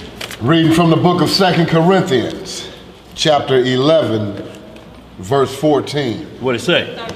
13. We can go 13. Verse 13. Get that back. For such are false apostles. False what? Apostles. See, we got false apostles. Huh? False apostles. Go ahead, bro. Man, let me back that up to you 9. Want to back that up? Back it up to 9. Okay. And when I was present with you and wanted, I was chargeable to no man. What did he say he was? Chargeable to no man. Meaning that a king, a governor, nobody was he charged to the perspective that they can bribe him out of what his mission was. He wasn't chargeable to no man, but the Father and the Son. Go ahead, bro. For that which was lacking to me, the brethren which came from Macedonia supplied. And in all things I have kept myself from being burdensome unto you. And so will I keep myself. So he's saying, look, the brother supported me.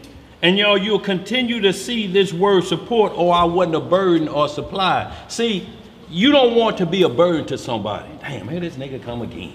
Shit. Get my wallet over there, you know. Look up there, see if we got some bread up there. Here he comes. Charity shouldn't be a burden like that. You know, and nobody should feel that way about it. You know, if they come, and that's when he say, Lord, when did we see you naked and we fed? He like, when you done it to the least of them, you done it to me. So y'all, we want to be extra careful that we entertain strangers, because it could be an angel on the word. Now you looking for Casper the ghost, and the angel look just like us, like we sitting in this room. An angel could be sitting in here now, y'all. We can't tell the difference. The only difference is they skin don't corrupt. You ain't gonna see no stitches mark on an angel right here, where somebody hit him with a sledgehammer and a doctor sewed it up. If you see somebody and they calling they an angel, it's an imposter. They skin don't do that. Yeah, like Michael the Archangel Yeah. down there limping with a bad Yeah. Some dude came down and said he was Michael the Archangel. What he doing, limping? Limping, had bad hip. Had bad hip. Polo was snatched by his woman. Yeah. Wife beater showing. Shirt wrinkled. Great teeth. Yeah, just Said he was Michael the Archangel. glitter on and Mardi Gras beads and Said y'all would hating on me now. right. My name Michael. Like, that's good, Right. Michael. Right. No, Michael the Archangel. No, Man, what is you doing hollering at me for? Right, we see. Right. Gathering the Lord's people. What are you doing? That's false apostle. Go ahead, bro. Verse 10. Yeah. Who got a question? Go ahead, John. An angel will look like one of us. It won't be Just like a us. stranger, you know, like a heathen or a Gentile. It look like No. us. No, Just- like he- you look at the book of Tobit. Yeah. That was Raphael the Archangel with him the whole time. He told me, his father asked him his name. He's like, my name is Azariah from tribe so. They ain't even know, they ain't know that they got back from the trip. And he was like, look, I'm Raphael. I'll be in the presence of the Lord all the time. You know what I mean? He Yeah. told me, keep the commandments the rest of your life you live and you'll do well. And then they looked up and he vanished. Yeah. That quick gone. Yeah. Third book of Enoch. But he gave his lineage as if he was Israelite. Yeah. You feel me? He was like, yeah, I'm from the tribe. And his father wanted to know who he was before he sent his son with him. And he was like, I'm Azariah, the tribe of this. Yeah. My father's this. Oh, okay, yeah, I know your father now. Right. You know, like, all right, that's what's up. And he guided his son all the way to get his wife. His son was also going to get some money that he had left. That's right. And then by the time he got back, he was like, man, hey, I can call that man in here, man. I want to thank him. And he straight told him what it was. It was like, look, I'm Raphael the Archangel. I'm the one that's been here the whole time. That's right. You know what I'm saying? Yeah. I go in and out the presence of the Lord. So that's the book of Tobit. Yeah. Excellent story. The Yeah. stranger that went with him, be careful to entertain strangers. That was a Entertain stranger. Yeah. Meaning he didn't know him until he got to revealing himself. And he didn't know, oh, that's my partner at the tire shop. Right. He just somebody that was like, I'll go with you. He's like, well, hold on before you go. Who is your father and what house you come out of? Ran down to the Israelite household. Oh, okay, yeah, I know your father's them. Well, look, guide my son on over here. Tell me what your wages are. I got you. That's right. Now think about this too. An angel can manifest as a Gentile. Reason being because it was open up to them. It's not who he's manifesting into, it's what message you're hearing from. Because if any angel come to us and preach not this gospel, so if he transformed to a Gentile and tell them, no, I'm in the image of Jesus, that's a false apostle. That's a false, because angels were created before Adam. So way before the tribe of Israel come into play. So you can't focus on that all angels have to look like Israel. Angels were created way before that. So their transformation fits every generation that they're in. If they come at that, that's why I use the word stranger and not strange. Stranger is anybody that's outside or foreign to the body or house of Israel. Angelic beings are foreign to us. They don't hang around us every day. We are terrestrial. They are celestial. They're strangers to us, but we keep the same embodiment of laws, a government. They just in a different realm. They're in a supernatural realm. We're in a natural realm trying to get to just preternatural. And that's what the Holy Spirit in us just takes us outside of the normal. You understand what I mean? You got natural, preternatural, and then supernatural. If you die before the Messiah come back, you'll be resurrected supernaturally, either to eternal damnation or to life evermore. But you're going to be supernatural. And if you don't die before the Messiah get back, this flesh going to change right before your eyes. It's going to be the same flesh. It's just going to be supernatural. You can cut yourself and it'll heal right back up. Because we still have to have Israel reproduce children in the kingdom of God. That have to happen. That's why I say there's no marriage for the resurrection of the dead. They'll be brothers and sisters. But the living that remain through tribulation and the second coming will reproduce children. That still has to be fulfilled. That was never fulfilled in the garden. Adam and them sinned the first go round. Every child out of that was born with the flesh to go see Austin Lane. And that's the funeral home here, the biggest one. After that, everybody went the way of death. Every soul that hit this went the way of death and corruption, except the Messiah. His flesh never saw corruption. He never went into rigor mortis. You will, though. After 72 hours, you locked. Until they break you back down and put them hands right here. Maybe a finger or two like this, where you land like that. But you gone. Not the Messiah, though. Because he wasn't born with that. Those 23 chromosomes of his that came from his father was supernatural in flesh. It couldn't corrupt. That's what set him apart. He was a born miracle. Not like these other camps try to make him like he was born like me or you. Then how is he going to forgive sins and he a sinner? He didn't allow sinners to forgive sinners. When Moses made the cross, that Nahashatan in Numbers 28, that first cross that we see, it was for our sinning. Look at that. And then it said the Messiah will be, John 3:13, same way, will be held up on a cross the same exact way. But that cross was starting to be worshiped in 2 Kings 18. King Hezekiah had to destroy it, and he always make them eat it. Just like the Molech was destroyed at the Mount Sinai, and they had to eat that. When Moses went up, they started worshiping Molech, grounded the powder and eat it. Eat your sin. That's what sacrifices were. You didn't just throw that meat away. That meat wasn't just thrown away. You didn't slay 1,000 oxen and no. This was sin sacrifice, and then you enjoy that offering. This is for my body. When the disciples up there, take ye and eat, so you can live. Yeah. Let's get some more. Where we at? Oh, L9 got something?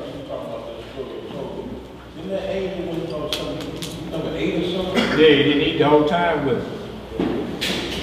Didn't eat, didn't drink, none of that. He told him that in the story, though. He said, you notice I didn't eat the whole time I was with you? Never saw that, though. Yeah. See, we have eyes that see it not. But he kept him focused on his mission, not on who he was. He would have lost the mission if he'd have like, I'm with an angel. Because he wouldn't have took no stuff. It'd have been like a big brother. You like that? What you say?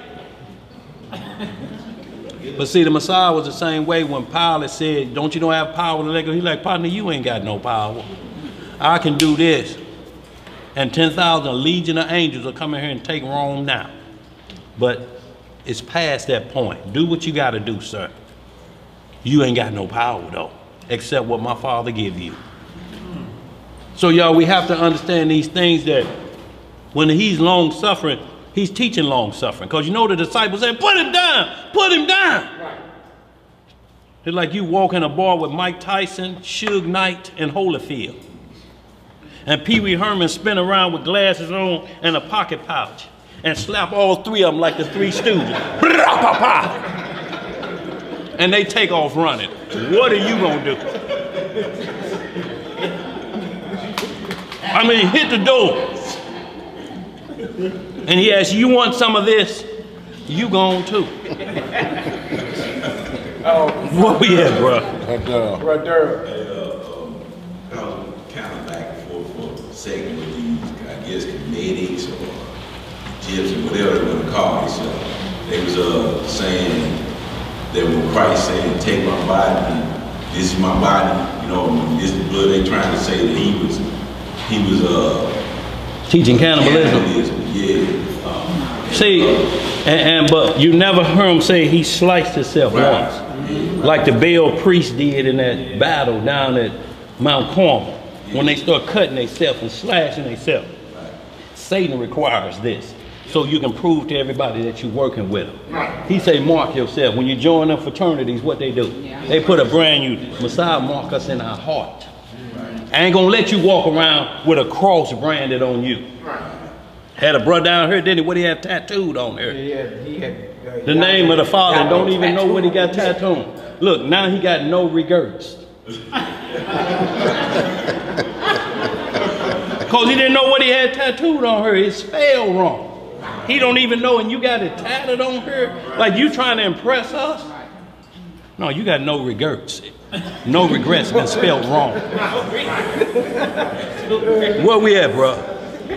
We're in the book of 2 Corinthians, chapter 11.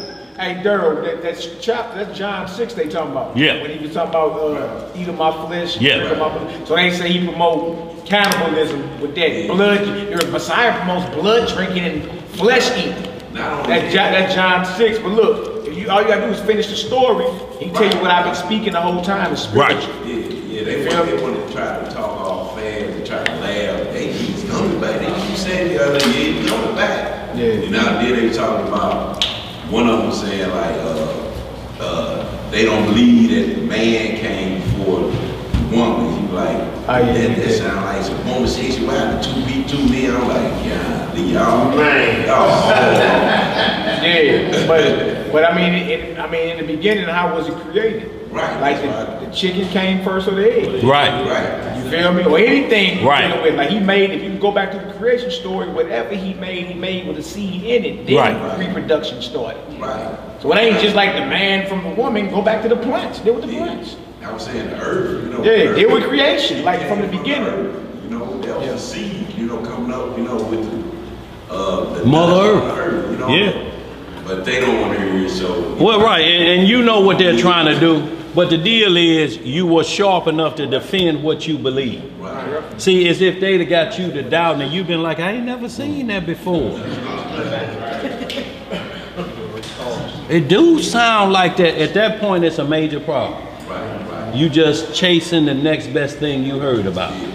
I'm a Hebrew, and you're not following up on what you need to do, because now your battle is against all the other people worshiping other gods. Not to combat them, but to take them away from it and see, do you want life? That's the first thing you got to be. That charity you got to offer them. It's second, third ammunition. When they kick against the prick or cast your pearls before swine, you got to cut it off at that point. But you can't decide, no, I ain't going to go to them. Unless them is telling you, we'll kill you if you come over here.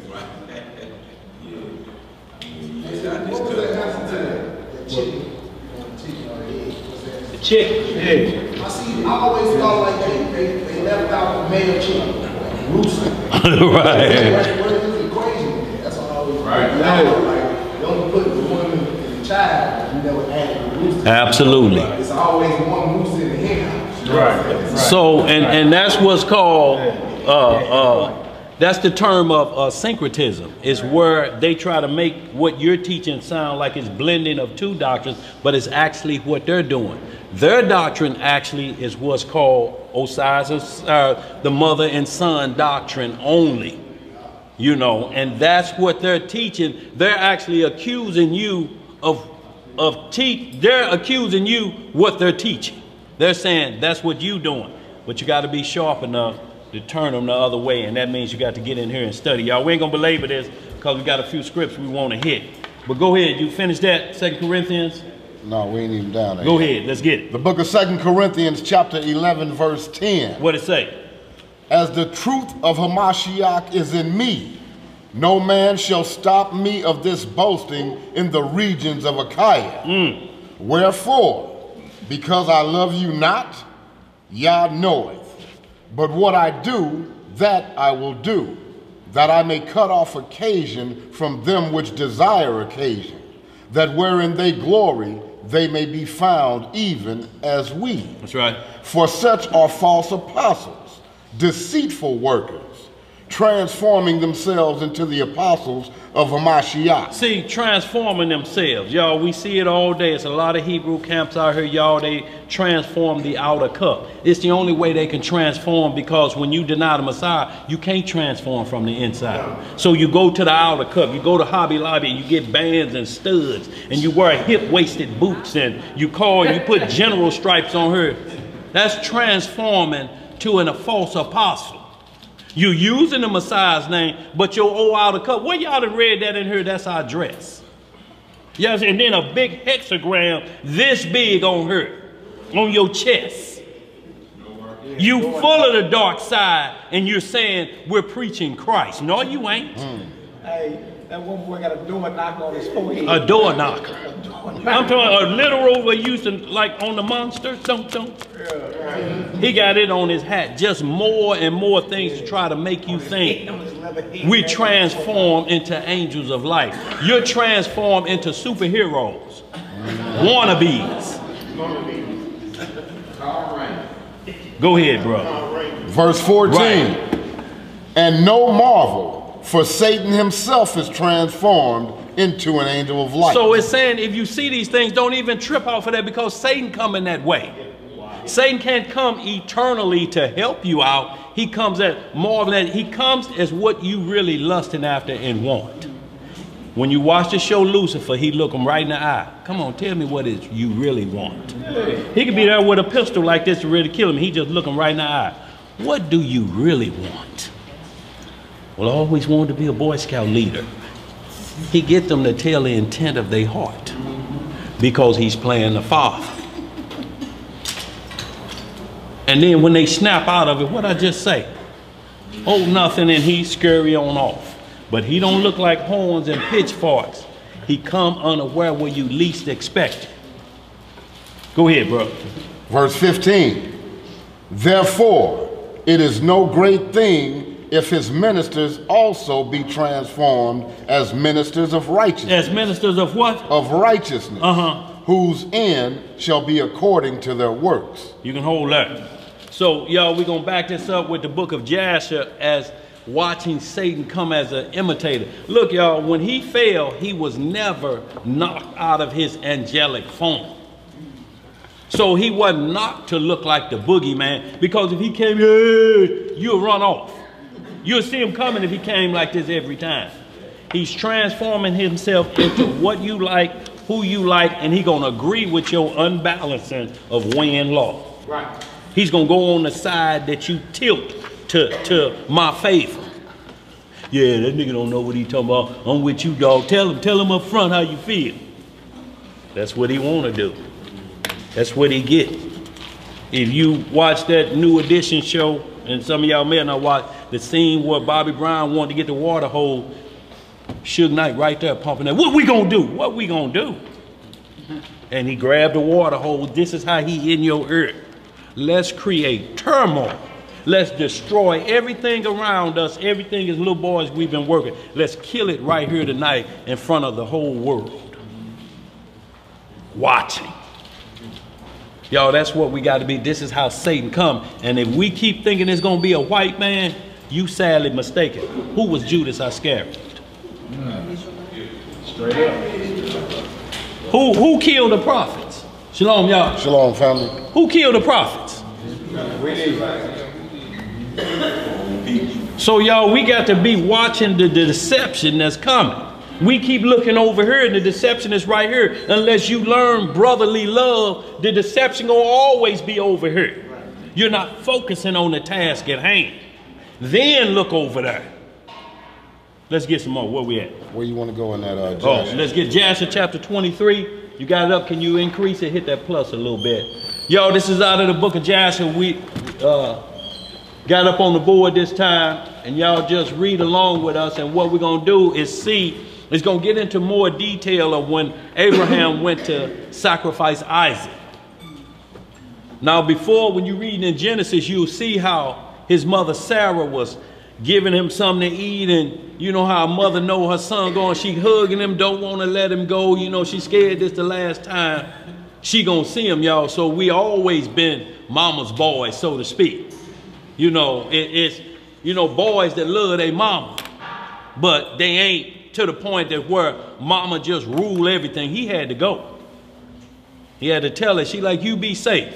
So Satan plays on our mother love for the sons, their only son that came to her at 89, 90 years old. She had this only son, and he was about to go off, and she don't know Abraham is finna sacrifice him. Go ahead, what you got? He sacrificed him like 37. 37 years old. See, everything they show you make it sound like he was a little boy. He was 37 years old. He was still called a lad or a young man because he had never had a wife yet. So he was still a laddie. But today, at 15, your laddiehood is gone. 13. Because them the only songs you singing. Get rid of your laddiehood. Get rid of it. Her mother's gone, her father's gone. Get rid of your laddiehood. Now you got all this responsibility and don't know what to do with. Where we at, bro? Where you want to start at? 25th chapter, 25th verse. You up there? Can you? Okay. What, can you see the verses at all? Let me see. Scroll it over to the right or left so we can see the verses. Down at the bottom. Yeah, your laddiehood gone. There it is, right there.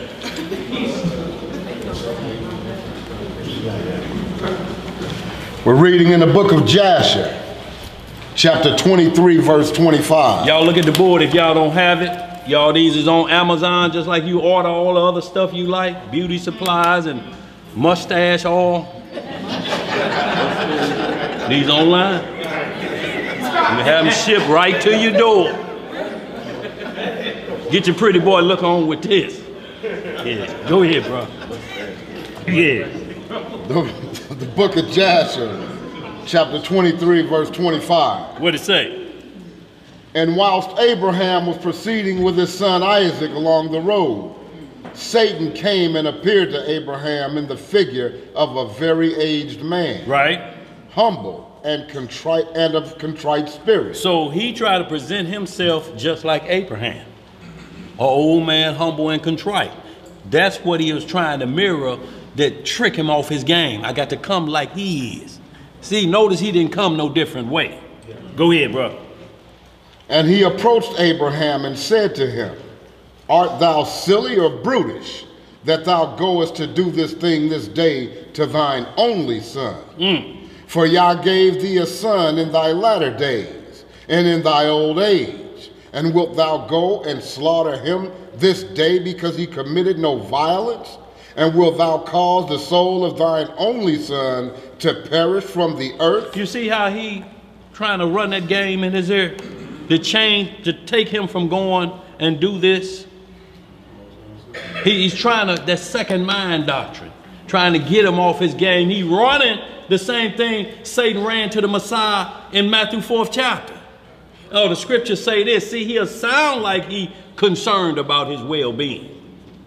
But his whole thing is, if you do that, if I get you to disobey this, then I know God is going to seal his deal with you, because you're ready to give back the son he gave you at 100 years old. Now, who would be latched on to a child like that? I mean, you've been hoping for a child your whole life, and then you get one. But Abraham wasn't going to do like we hollering, take me, why you take me? You don't know where you're going, especially hollering, take me. But Dan, check it out. Is it the fact that they had a conversation prior that's not spoken, that he shared that with them? With who? With Abraham. Oh, yeah, he told him. Yeah, he told him. And come up to a man and start talking out the blue. Like, I know what you finna go do. Yeah. That's already a warning sign. Right, and if we go 2 chapters back to 21, you'll see what Ishmael and Isaac was having a discussion. Isaac was telling Ishmael bragging because he got circumcised first. Right. I'm Abraham's firstborn. He circumcised me. He's like, partner, you gloating over a piece of flesh?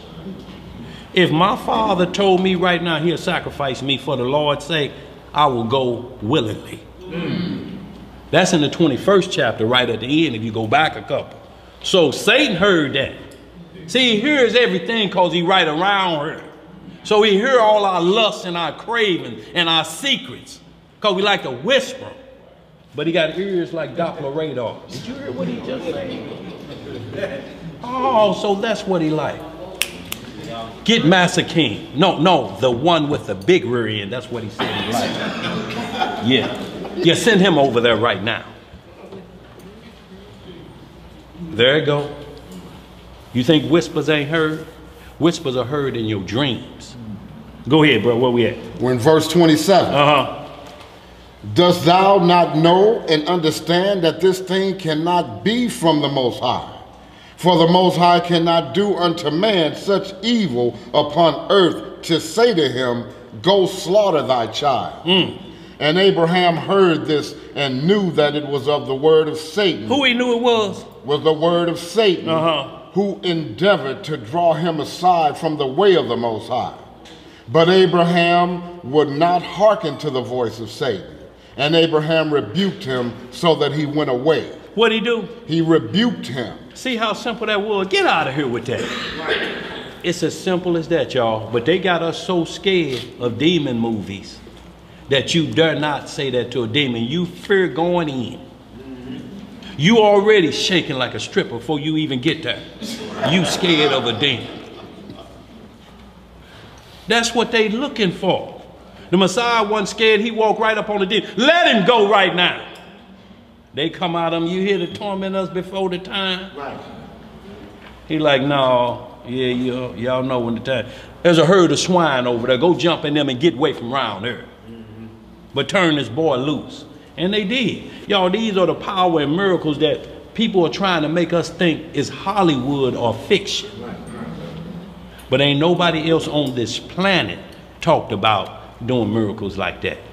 They always got little small substitutes. Even if it's a miracle that you put an electronic device and a baby here for the first time. It's a miracle in a sense, but it brings a whole host of side effects. Gonna have to be watched while they're hearing through this. When the Messiah come, he just touch your ear and you hearing 3 counties over. You hear that dog barking, you're like, what dog? Ears is right now. Where we at, bro? Read some more. Verse 29. And Satan returned and came to Isaac, and he appeared unto Isaac in the figure of a young man, comely and well favored. You see how he come again? Just like you are. So y'all, you have to be careful. Look at yourself in the mirror, because that's who Satan coming after. That thing you don't like when you look in the mirror and you cuss yourself off for doing wrong thing, but it only lasts till you turn around and go back out the door. Go ahead, bro. Verse 30.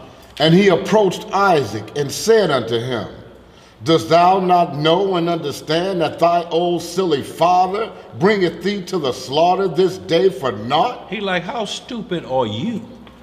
Your daddy finna kill you.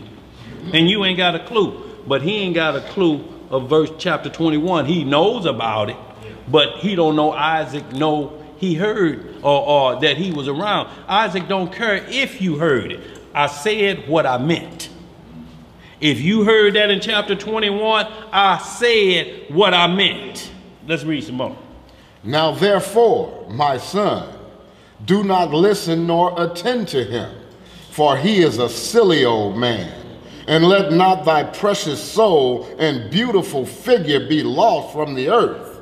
And Isaac heard this and said unto Abraham, hast thou heard, my father, that which this man has spoken? Even thus has he spoken? And Abraham answered his son Isaac and said to him, take heed of him and do not listen to his words, nor attend to him. For he is Satan. For who is he? He is Satan. Right. Endeavoring to draw us aside this day from the commands of Yah. See, that's the whole thing, to draw you from what? The commands of Yah. Which would be what? Disobedience. Right. Transgression of the law. That's his whole job, is to turn you from what you were ordered to do. He ain't here for nothing else. He ain't here to help you out, put your children through school. He here to make you break the commandments. That's his job. He ain't gonna never be favorable like this show trying to make him that's coming back on very soon. That where you have sympathy for the devil. And like he doing a few good things. He's solving a few murders, but in the same breath, he's still Satan. He's still Satan. He's still talking that I'm a fallen angel.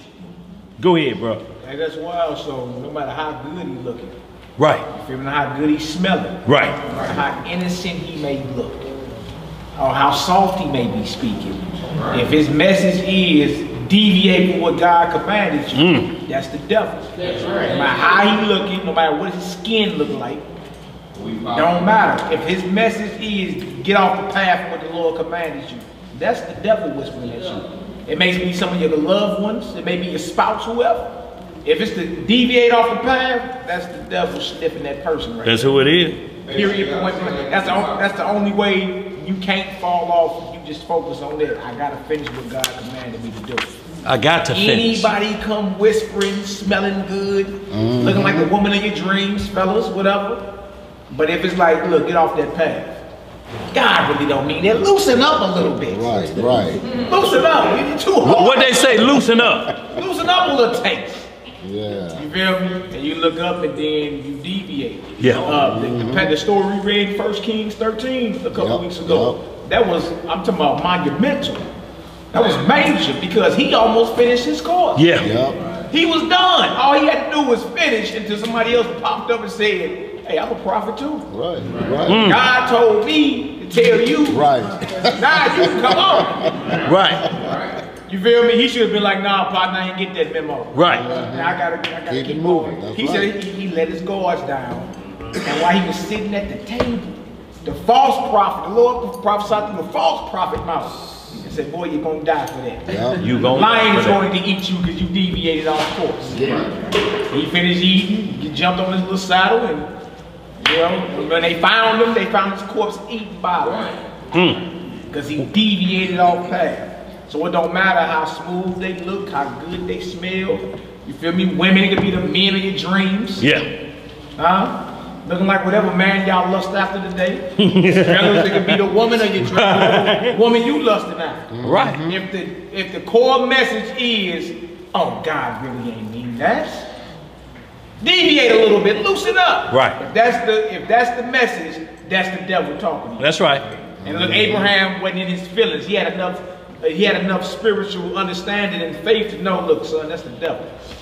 No matter who that is, that's the devil talking to us right there. That's right. Under no circumstances, y'all, and you do it every day.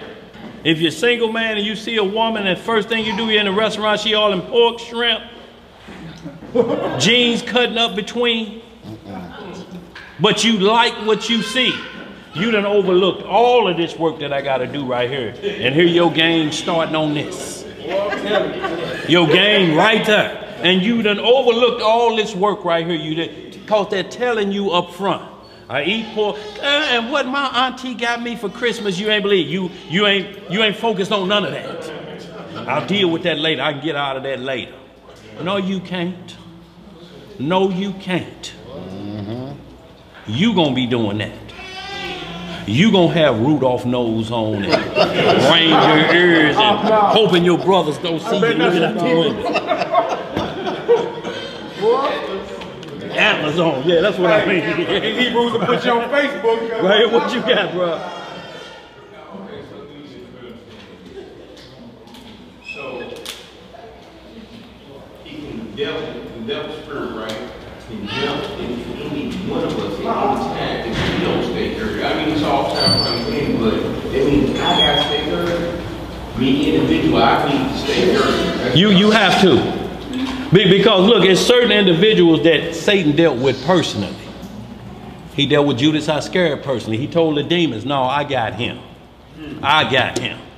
The Messiah had to pray for Peter because he said, Satan has sought to sift you like wheat. He got in a couple other people. And who Satan gonna relinquish all his power to is the Antichrist, who's his son. Because he's mimicking the Father. He said, I'm going to turn everything over. I'm going to turn all of the wickedness I use to bring the angels down, a third of them. I'm going to give that to the Antichrist. I'm going to give all that power to him. He going to work wonders. He going to make you think he God on earth because he's coming just like the scripture. You ain't going to know who the Antichrist is, the way things are going and set up and what he's going to be doing until he claim who he is, and you look in the sky and see the sun and the moon, or the moon, whether he come at night or in the morning. If you see it up there and them ordinances are still lightning in their course, he's an imposter. If he make another demon look like your grandmother coming back and you favored her forever, that ain't your grandmama. So knowing I'm a Jew ain't enough? Huh? So knowing I'm a Jew don't guarantee salvation? Nothing. It brings more drama on you. It brings more drama on you because you know. So now you got a mission.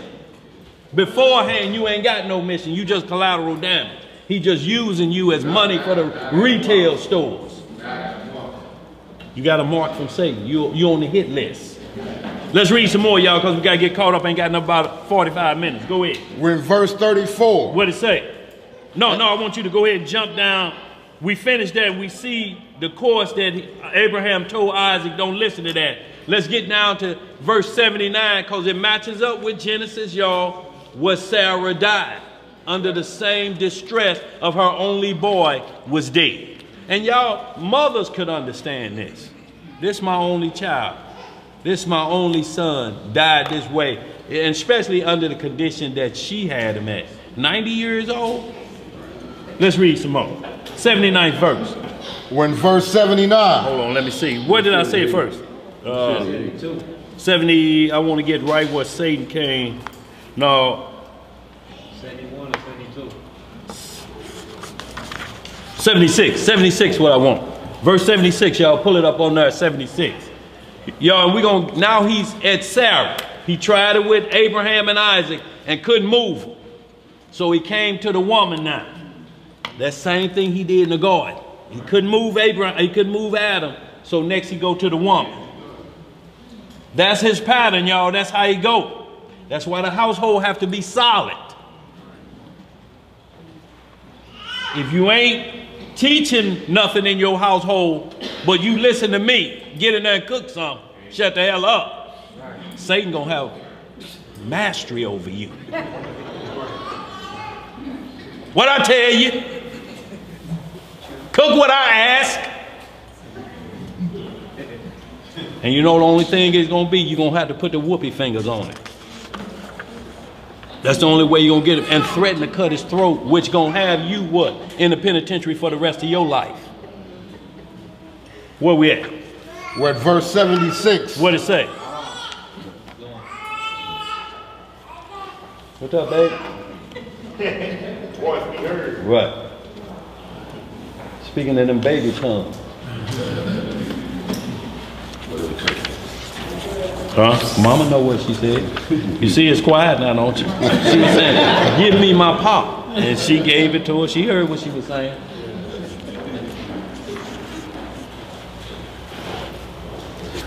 Well, a couple more. Or even that when Satan turned into a brook when Abraham was on the and not only that, he does what's called mirages too. Yeah. When you think you see something, it's just a mirage. Look, hope is evidence of things seen and unseen. Y'all, when you shake your head, you thought you saw something, you did.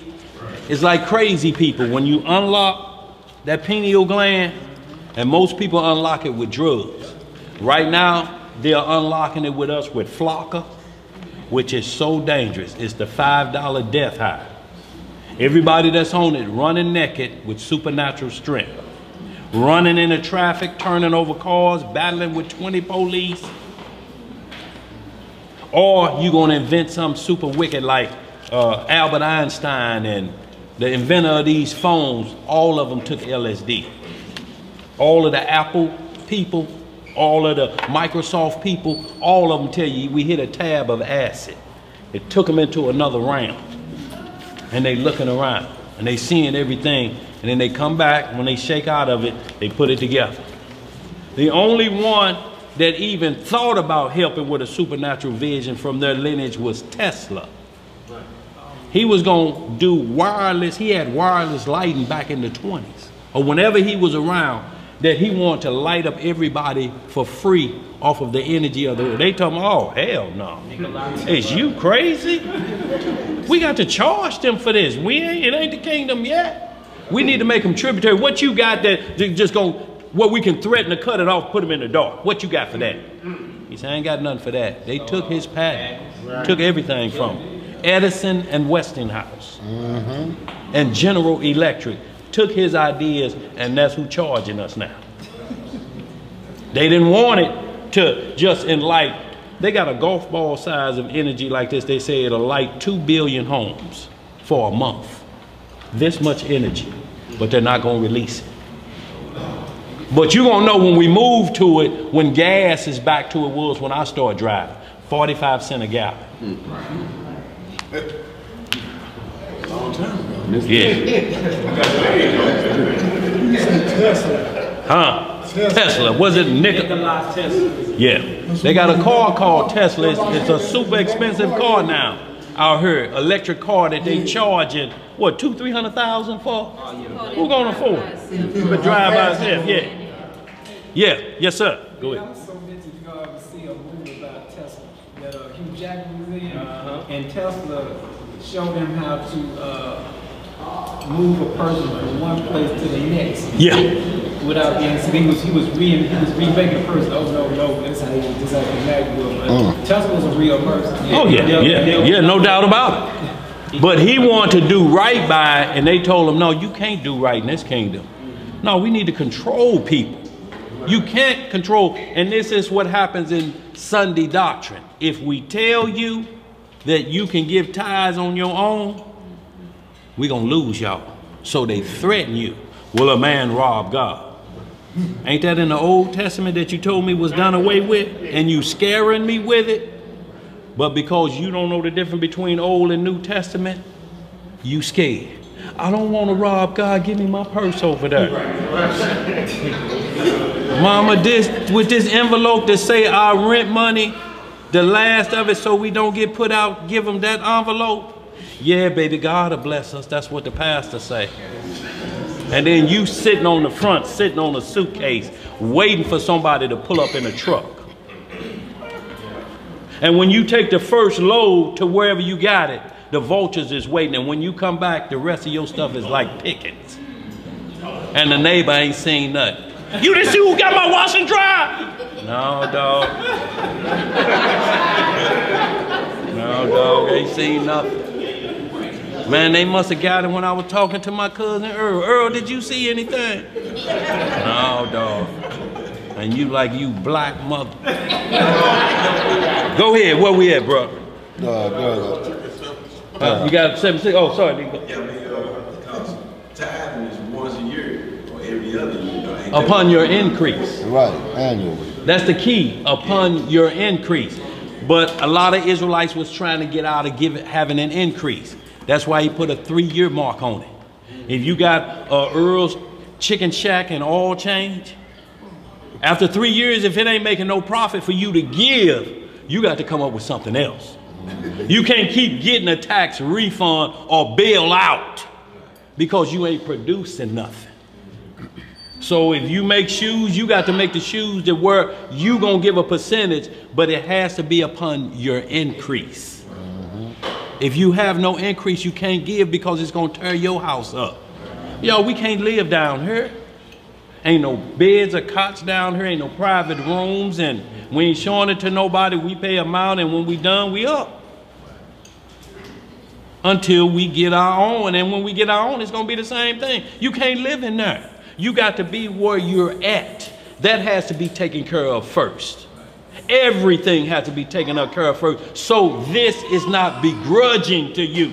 That where you got like, man, light bill, the pastor talking noise. My car note 2 months behind and the pastor talking noise. Here, pastor. Now you go home, who you gonna be mad at but God? That's why I don't read that Bible no more, because that pastor took all my money. It wasn't the Bible that did that. The Bible told you be not deceived. It ain't the Bible's fault. Go tell who it is. Go stand at his door and tell him what he did. You get down to that verse yet? 76, y'all. Scroll over a little bit so they can see that number. When the book of Jasher, chapter 23, verse 76. What it say? And Satan went to Sarah. Who he go to? To Sarah. And he appeared to her in the figure of an old man, very humble and meek. See, he went to her like Abraham, who she called Lord. Y'all see how our adversary come at us? He ain't gonna come at you where you gotta see you holy. You ain't gonna give him, you know, you ain't gonna put the brakes on him. No, he coming up just where you let him in. Go ahead, bro. And Abraham was yet engaged in the burnt offering before the Most High. And he said unto her, dost thou not know all the work that Abraham has made with thine only son this day? See, he's letting her know. Read the rest of that. I'll expound on that after you read that verse. For he took Isaac and built an altar and killed him and brought him up as a sacrifice upon the altar. And Isaac cried and wept before his father, but he looked not at him, neither did he have compassion over him. So you see what he telling her? And that husband you love killed your boy. Didn't even think once, just put the knife to his throat and cut that boy goose out. You telling this to the mother of her only child at 90 years old? You see what he doing? He'll do it to women in their sleep. Come the same way. You know he cheating on you, don't you? And you get woke up in the middle of the night. What the hell, what? You cheating on me? Go, woman, take yourself back to sleep. I am. I'm going back to get that address and I'm going to wake you back up.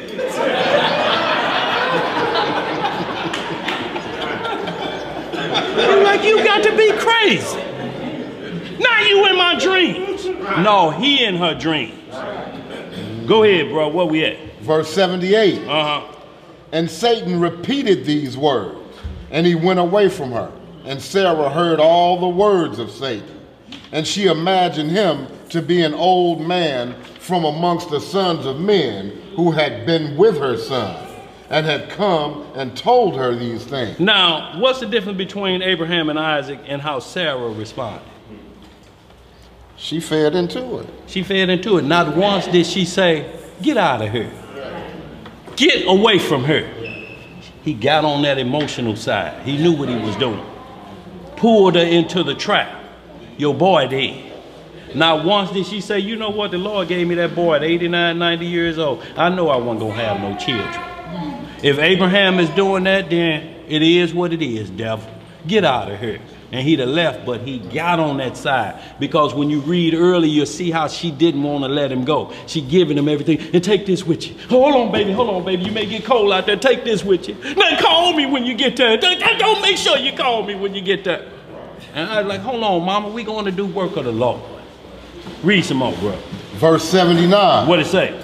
And Sarah lifted up her voice and wept and cried out bitterly on account of her son. And she threw herself upon the ground, and she cast dust upon her head.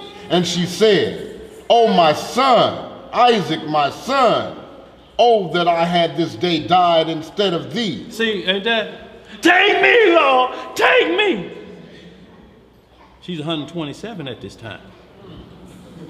She didn't live her life, so why is she hollering, take me now? I'm at the end of my rope. No, it ain't about you being at the end of your rope. Y'all, so when we hear take me and a mother hollering over cat, it ain't started yesterday. Same thing she hollered. Take me. Why couldn't I have died? Go ahead, bro, read some more. And she continued to weep and said, it grieves me for thee, O my son Isaac. Oh, that I had died this day in thy stead.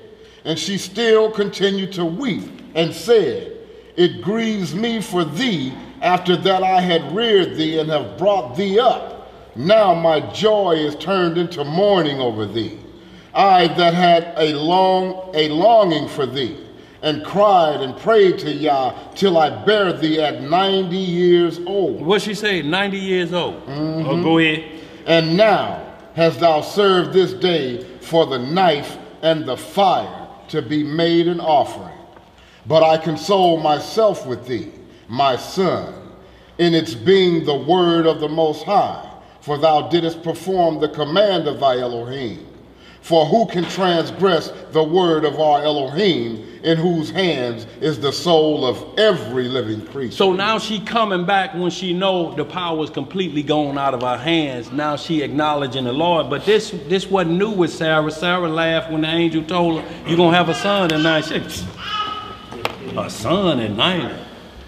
My womb been dried up. What are you talking about? He say, oh, you laughing? That's what Isaac means, laughter. Go ahead, bro, where we at? Verse 82. Thou art just, O Yahweh, our power, for all thy works are good and righteous. For I also am rejoiced with the word which thou didst command. So I want you to jump down to verse 86, and we're just going to catch this up to the end, y'all. Then we're going to move on because we ain't got about a half hour. So what we're seeing here is that she's coming back into her right mind. It's going, it's coming. You know what I'm saying? One breath she thinking about the eyes, the next breath she knows the commandments of the Lord, because she remembering what happened with the angel when he told her, you laughing, okay. You running your mouth, okay, we'll see. When the Lord come to you, we're going to straighten all this matter out. You won't laugh, you laugh now, but you're going to cry later. We seeing what's happening with that. See, but we look at punishments from the Lord like they're supposed to happen tomorrow. No, the Lord will stack his chips against you, and you 30 years will go by right when you comfortable and think you like that. Then here come that, and it'll flash right in. Damn, that's about that. Right. 30 years later, that's about that. It's going to be clear. It say he contend with you. He bring your recompense to your face. The Lord don't do nothing behind your back where somebody have to be talking to you like Job's friends was trying to tell him the Lord, he must have done something wrong. The Lord tells you right to your face, this about that. And you say 30 years, Lord, he's like, 30 years to me is like 3 seconds to the Lord. What is 30 years of your life? It's like 3 seconds, ain't it? To the Lord, because he's in a different time zone. That's why whenever he punishing second and third and fourth generations. This going to your great-great-grandson, he gonna end it. Of this foolishness y'all up to. 4th generations on this one. So what does that mean? If you live 50 years and then you have a son. He lived 40 years and then he have a son. And then you got 2 more generations to go before this curse stops. And then we be talking that noise. You ain't gonna be done because your daddy wasn't done. You ain't gonna be done. Where we at? We're at verse 86. What it say? And behold, Satan came to Sarah in the shape of an old man. Bring it up, sir. 80. Where we at? 80 86. 86. You went down, yeah. Okay. Verse 86. And behold, Satan came to Sarah in the shape of an old man. And he came and stood before her. And he said unto her, I spoke falsely unto thee. For Abraham did not kill his son, and he is not dead. You hear this? Boy, who do this to anybody? Who scares somebody like this with a bad heart? The devil. I'm like, you got a monster mask on and your mama on oxygen and blood pressure mess and her heart bad. She walking like this and you behind her with a scary mask on. And you trying to explain to everybody else I didn't think it would kill her. Right. Go ahead, bro. And when she heard the word, her joy was so exceedingly violent on account of her son that her soul went out through joy. You see, she died at that news of hearing that Isaac was still alive. So longing for him and then find out he was end up having a heart attack from that. But guess who was all right there causing all these problems? Go ahead, read a little bit more. She died and was gathered to her people. And when Abraham had finished his service, he returned with his son Isaac to his young men. And they rose up and went together to Beersheba, and they came home. And Abraham sought for Sarah and could not find her. And he made inquiries concerning her. And they said unto him, she went as far as Hebron to seek you both, where you had gone. For thus was she informed. Look, the last word, guys, she went looking for y'all. She went looking for y'all. So between where they was and where the sacrifice was, he got to go start looking where she could be dead along any of these lines. You know how people go look for dead people when they say, well, we got a radius set up around her and you get everybody in the community to come looking. This what he's at the point now. She went looking for y'all. Go ahead, bro. And see, that's the thing. Just like Sarah when she was deceived and she said, you know, she wished it had been her. She called death upon herself. Yeah. And Satan got somebody. That's what he was there to, you know. But anyway, yeah. what she asked for, she got. She got, absolutely, bro. Go ahead. Verse 89. What it say? And Abraham and Isaac went to her to Hebron. And when they found that she was dead, they lifted up their voices and wept bitterly over her. And Isaac fell upon his mother's face and wept over her. And he said, O my mother, how hast thou left me? And where hast thou gone? O how hast thou left me? And Abraham and Isaac wept greatly, and all their servants wept with them on account of Sarah. And they mourned over her a great and heavy mourning. But not once did they say, why didn't he take me? Right. Neither one of them. My mother, is the same thing with Joseph when his mama died. He was at the grave site weeping for his mama like that. Y'all, we ain't mama's boys. We just love our mamas. It's a difference. It's a difference. That's right. Go ahead. Where we at? That's it, bro. That's it for that. Y'all, now we're going to get into an example. We just wanted to show how Satan comes in many forms, and we see angels come in many forms as well. Hit that Hebrews, is that 13 for me? Satan masquerade, angels, strangers. Hebrews 13. Hebrews 13, y'all know what I'm talking about. Before we go any further, Elder, we door replacement. Man been out there now. Who been out there? Y'all, we got to be conscious. Look, and what we need is a timekeeper. We need one individual to watch that time for the door.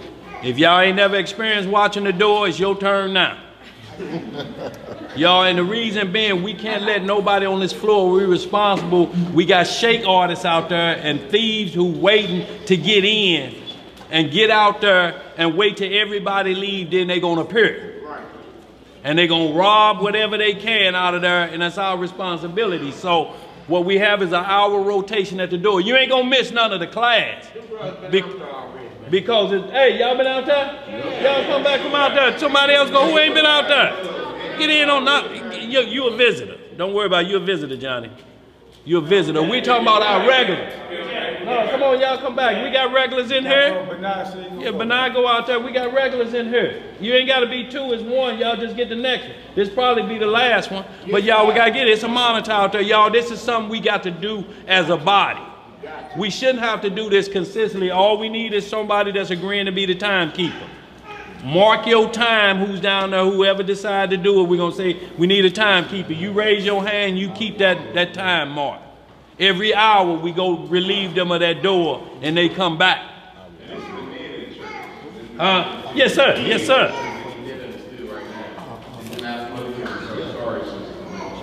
Absolutely. All right, y'all, we want to speed this up. 2 Thessalonians chapter 2. We want to show a couple more strange wonders of Satan and how he's trying to compare with the apostles and disciples who have the true spirit and working that which is righteous versus these workers of iniquity or darkness. Y'all actually think Satan gonna come with horns on his head. No. He don't come like that. No. He gonna appear to what you like. That's how he operates. First thing with these, a tree one to be desired. What she likes.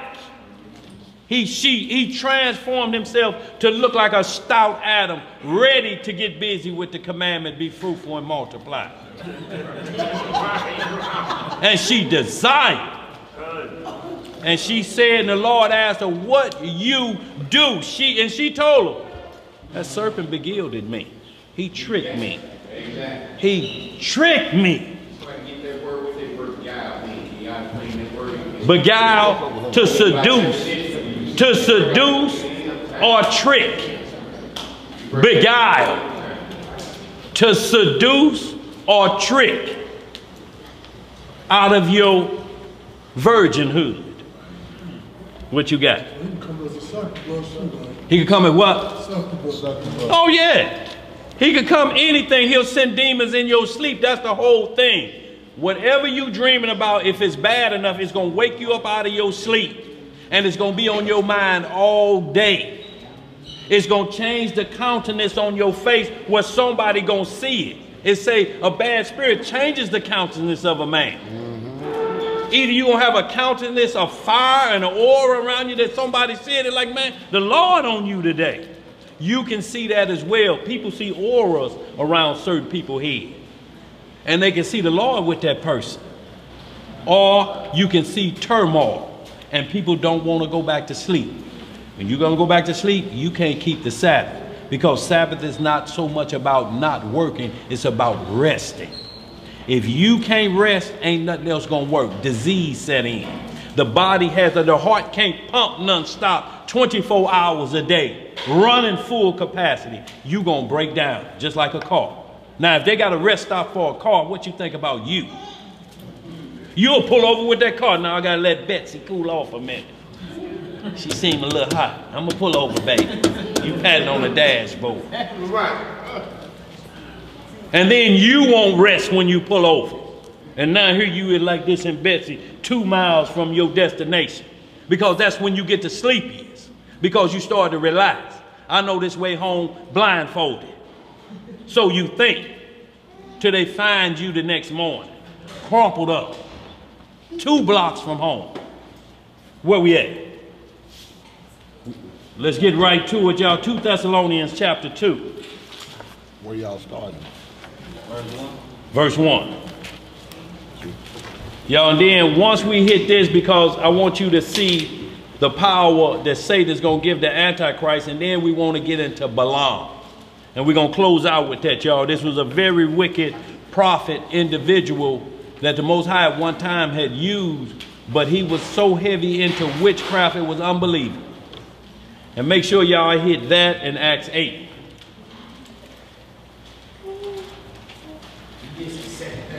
Yeah. Because y'all, and what we're seeing, what we're seeing is nothing short of the same miracles the Messiah was doing. The disciples didn't know who he was. He was standing right next to him. And he like, yeah, the Messiah died. He like, I'm here. And they looked and they like, that is you. When Mary and Martha came to the tomb, they thought he was the gardener. He was just standing there chilling. They didn't think once to look at him. This the Messiah risen. They weeping. Right. And he said, what y'all? They like, they came and they done took his body away. Them some Roman dogs. He like, I'm here. And then they looked, they like, oh, that's you. But he wanted them not to just see him from that perspective, that they will believe. He wanted them to believe in their heart the same way with the disciples. If I take down Rome right now, it's going against all prophecy. So in like manner, if y'all right here, when the resurrection happened, I'm going to let y'all know it's true. That's why he say, feel my hands. Here, right here, that's where they stabbed me with the sword. He was in full spirit at that point, but in the same flesh. That's how they was recognizing. Thomas say, I ain't going to believe it. No, unless I see the nail prints in his hand, I ain't going to believe he risen. Now, he walked with him for how many years? At least 3.5. Doing miracles itself, but did not believe in the resurrection. That's where doubting Thomas come from. When you call somebody a doubting Thomas, that's about the Thomas the apostle. And when the Lord came through, first thing he did, he didn't knock on the door, he came through it. And they say they thought it was a spirit, and they jumped back.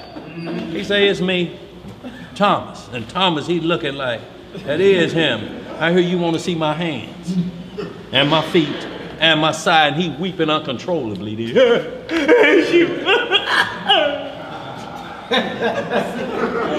You shame not.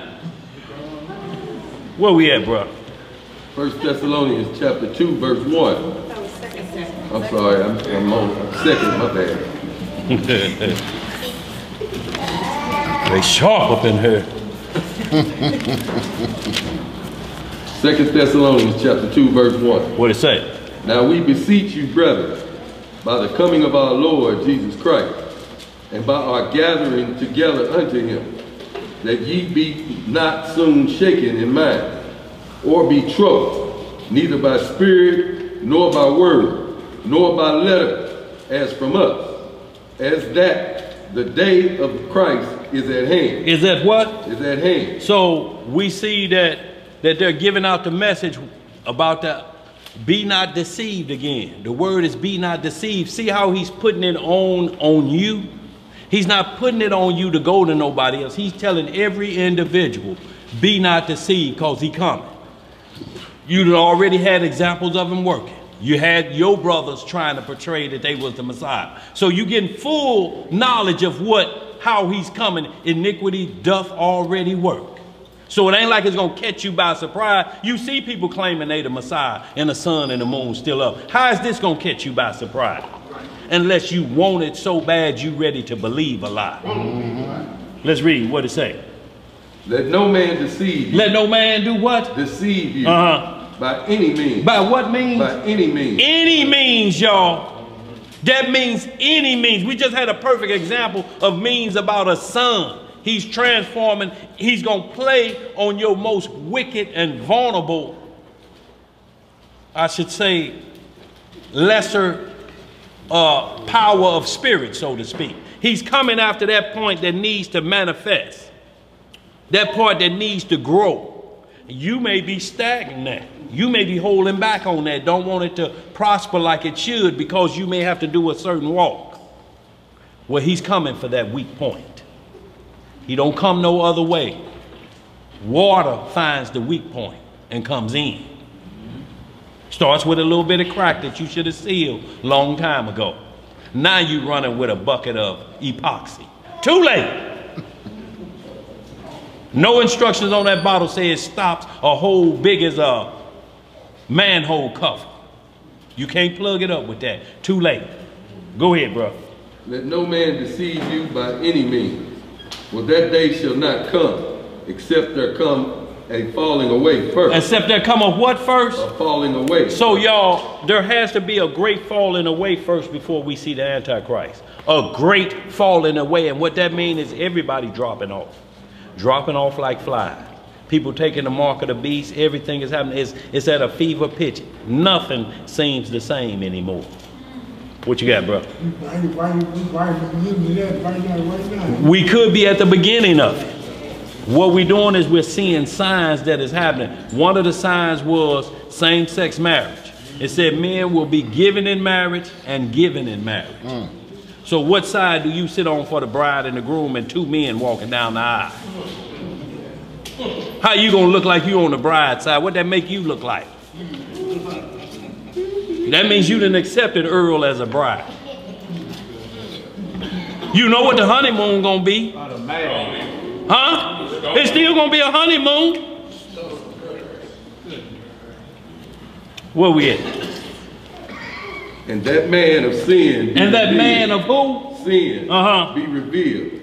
The son of perdition, who opposeth and exalteth himself above all that is called God, or that is worshipped, so that he is God, sitteth in the temple of God, showing himself that he is God. And the temple he gonna sit in is not the temple of God. The temple of God is you.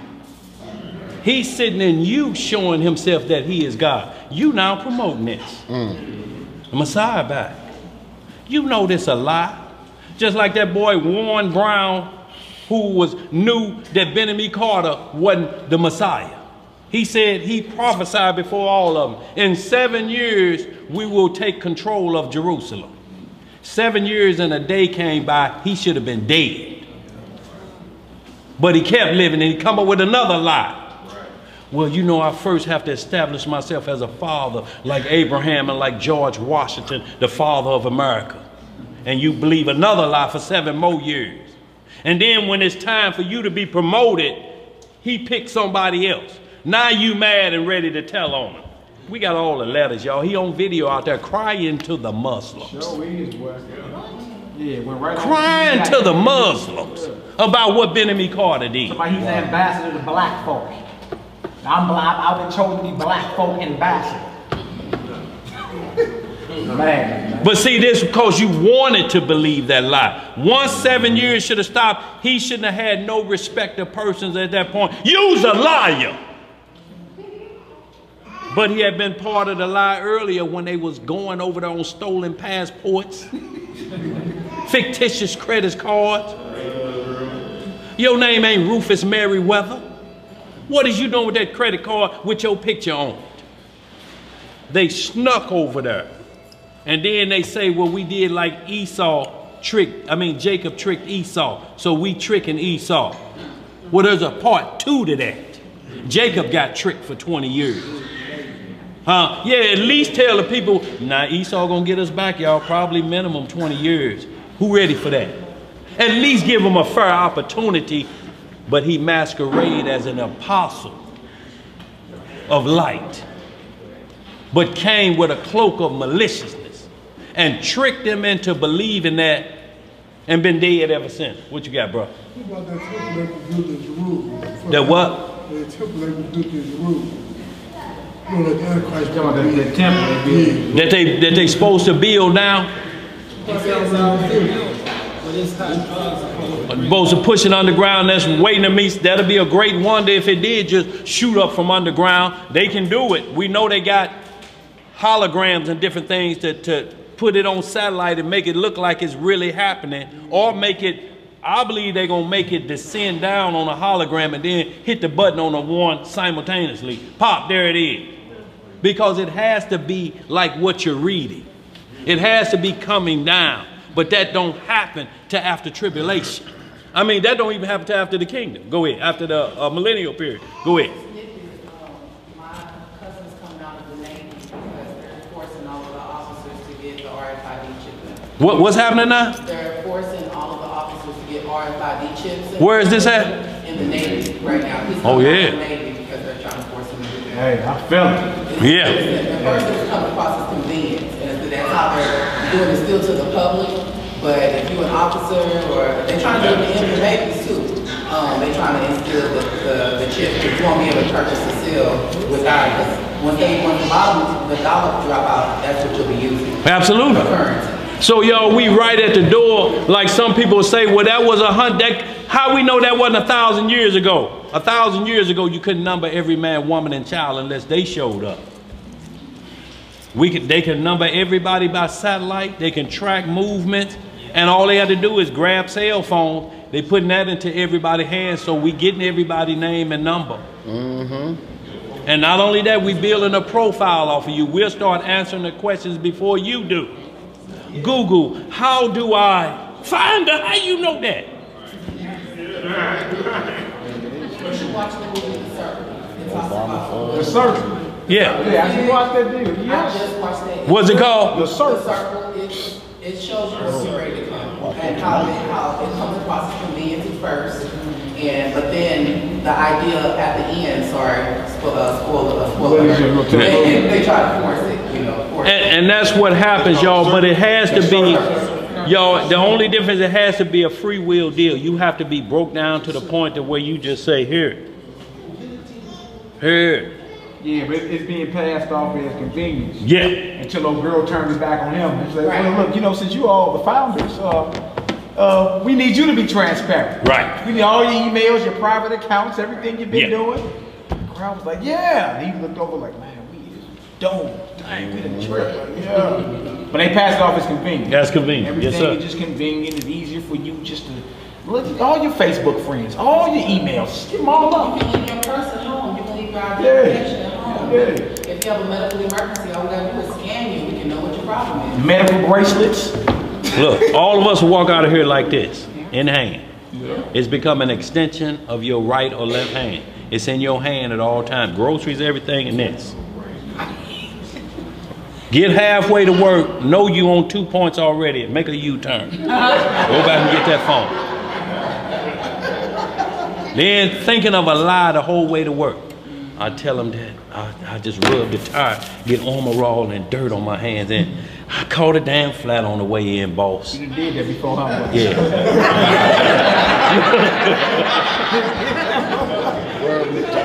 Look, because that's what you thinking.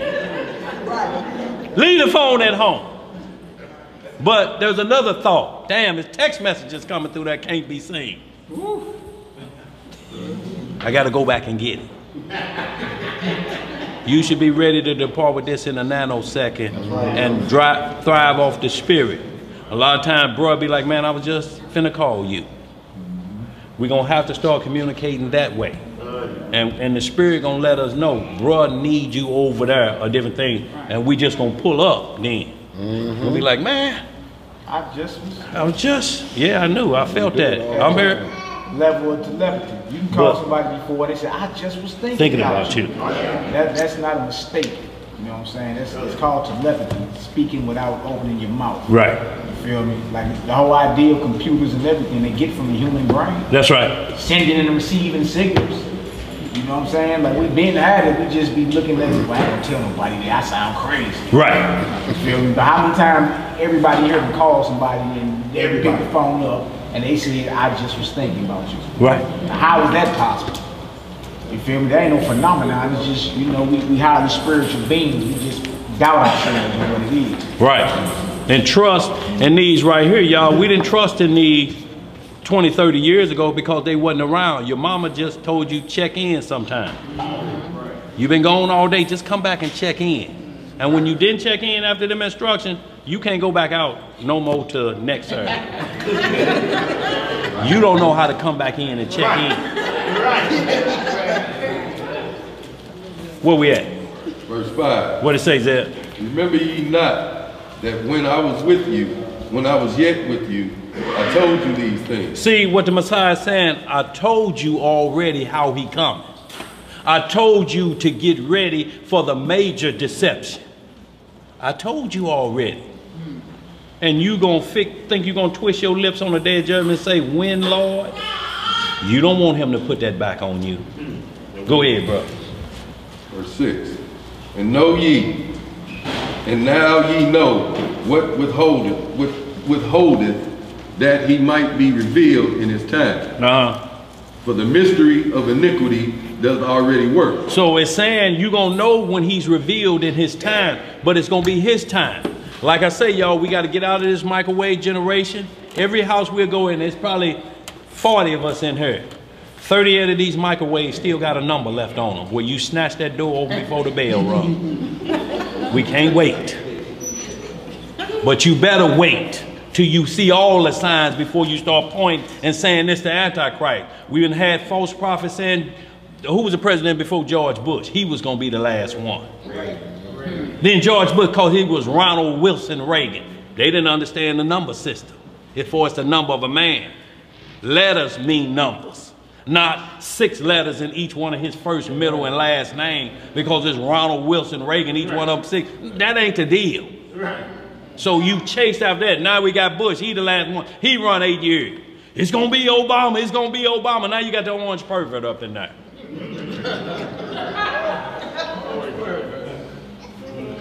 And they hollering he going to be the last one. Let's keep watching the signs. He could be the start of the last one. But we know bestiality is here. They're trying to get animal rights to marry them. And they just said the sex dolls will go on the market next month. Feel like human flesh, human temperature, and they don't talk back. You already getting prepared. Siri, call Domino's for me. Now you ain't got a woman, she ain't gonna never have a headache.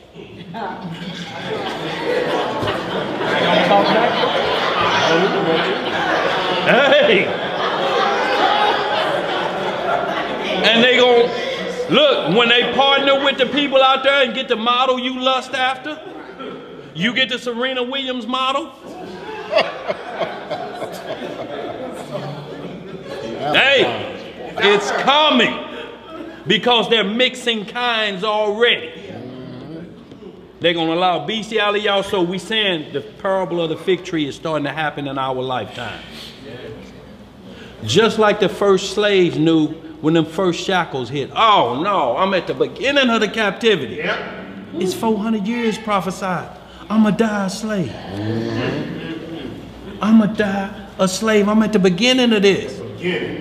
It's going to run 400. We ain't lasting but 70 years, but now I'm going into captivity. I may not last but 36 years old. Do I have children during this time? Do I do all of this? I'm at the beginning of our captivity. We on the tail end of it. Where we at? Read some more, bro. Who got a question over there? Sorry, D. Also, you got Damn. Oh, yeah.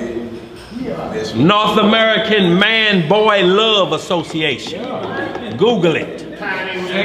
Sex before it's too late. Before it's too late. What you got, sis? Hold on. Is of a little girl. What? Yo, they got human. Y'all can do it now. You can Google Geminoids or sex dolls ready for the market. They make them like anybody you want them to look like. They blink their eyes, they talk, they answer all the questions. They can program their program to you. But on the flip side of this, y'all, what we got to be careful of is they're making an image of you. That's why you got to be careful how you answer on these things. They have to be, every message have to be answered with righteousness, because they are going to make an image of you from your dark side. And when they see that robot driving that car, and you like, that is him on a slow speed chase like OJ. And that's Malachi driving. And I'm sitting here with me and Malachi watching himself drive that car. We like, man, they trying to get you. Damn. You like, man, these heathens won't quit. Malachi been in Israel on a slow speed chase. We don't know what he's up to. Hey, y'all, it's coming. What you got, sis? About what? Oh, yeah.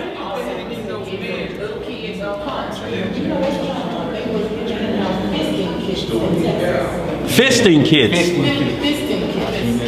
Fisting? Yeah, they put the fist up there. No, not like the definition we know about. Yeah. For the shorty's sake. Yeah. Oh, okay. Well, yeah, it's stuff out there on the net now. Y'all got to understand the tree of good and evil. You can pull up anything good. You can find all your relatives. You can find your classmates. You can find out how to change the alternator on your car. Right. You can also Google Big Black. Who's there? Who's there? Now you start putting out your candles and you making love to yourself. It's date night.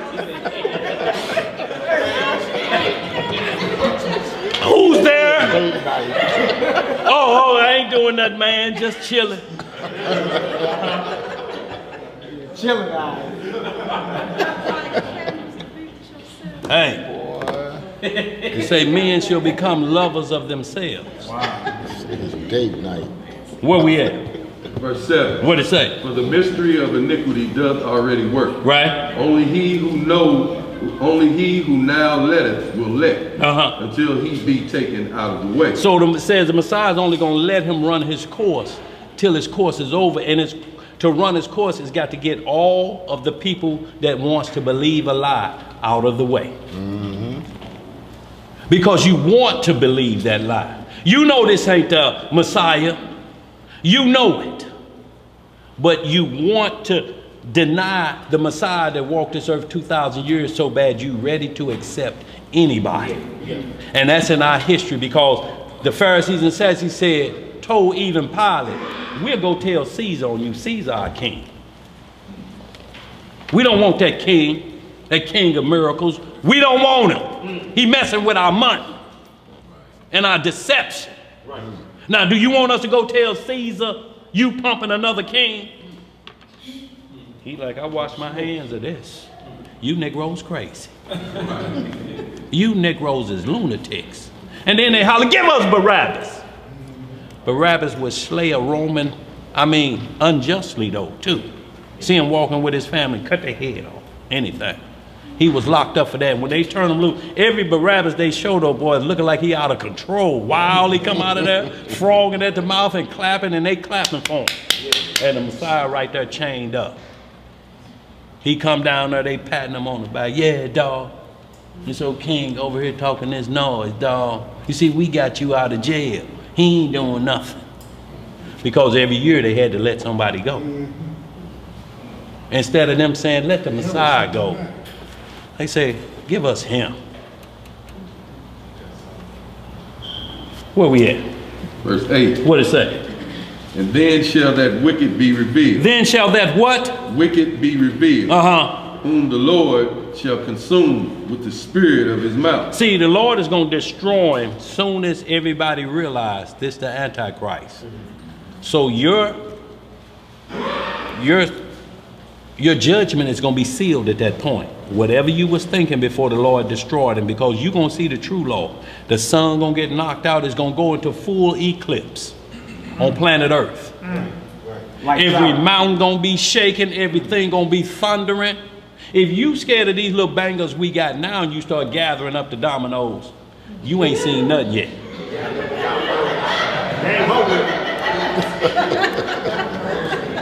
And then you gonna know I've been tricked.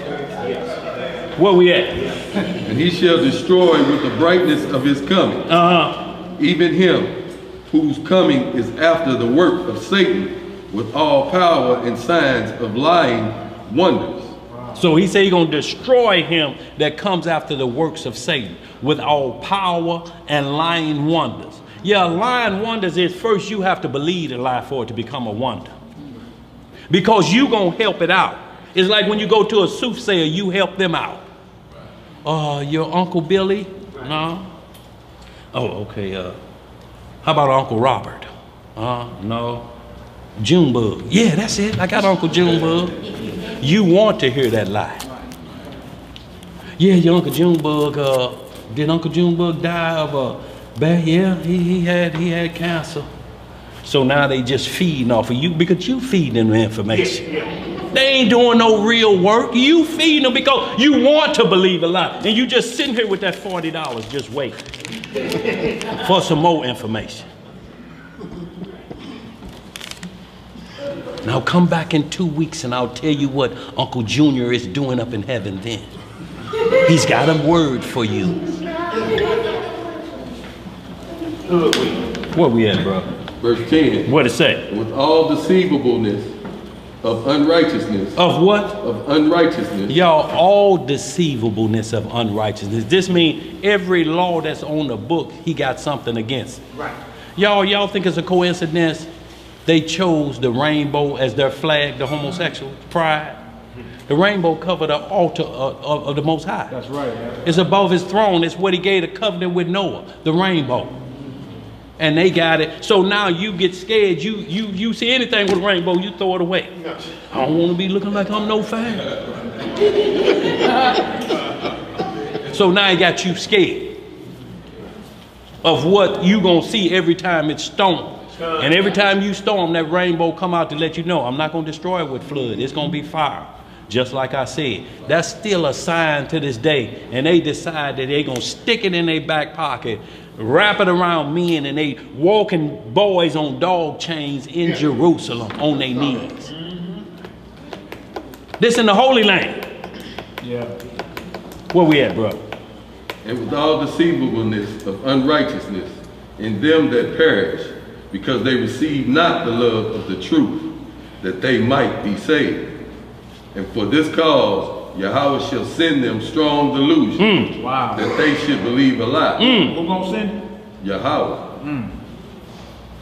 Because you want to believe a lie. The Most High say all you have to do is ask and I give it to you.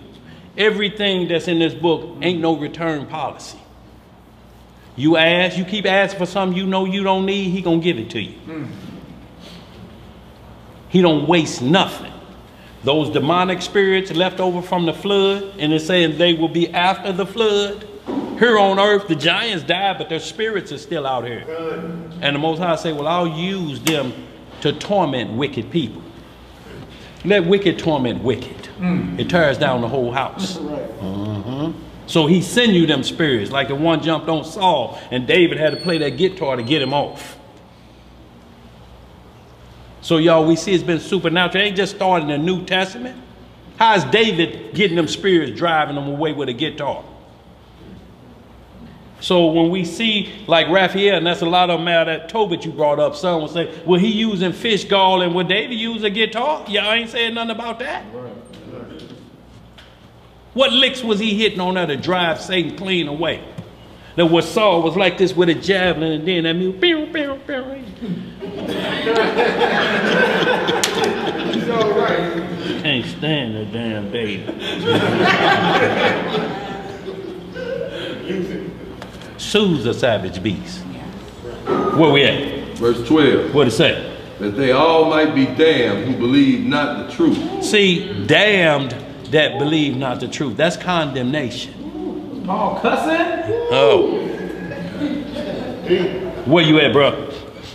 But had pleasure in unrighteousness. But had what? pleasure in unrighteousness. Look, they have pleasure in unrighteousness. They know what they doing is wrong.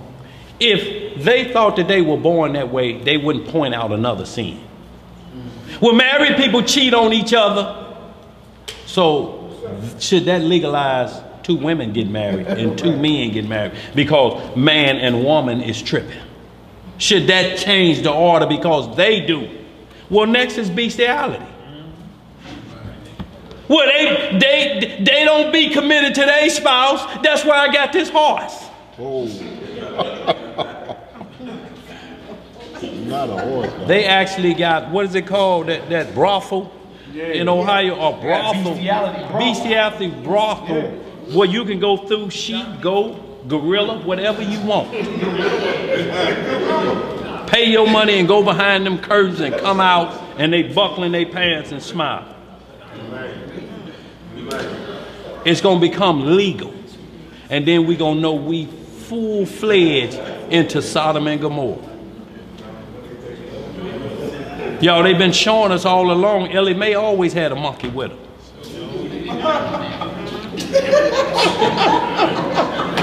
See, y'all think this funny what I'm saying, but it's because it's without excuse. So everything you do, there won't be no excuse for you to say, I didn't see it. Because if it's TV, because they don't make up nothing. Everything that every show produced is from the Bible. Activity of the Bible.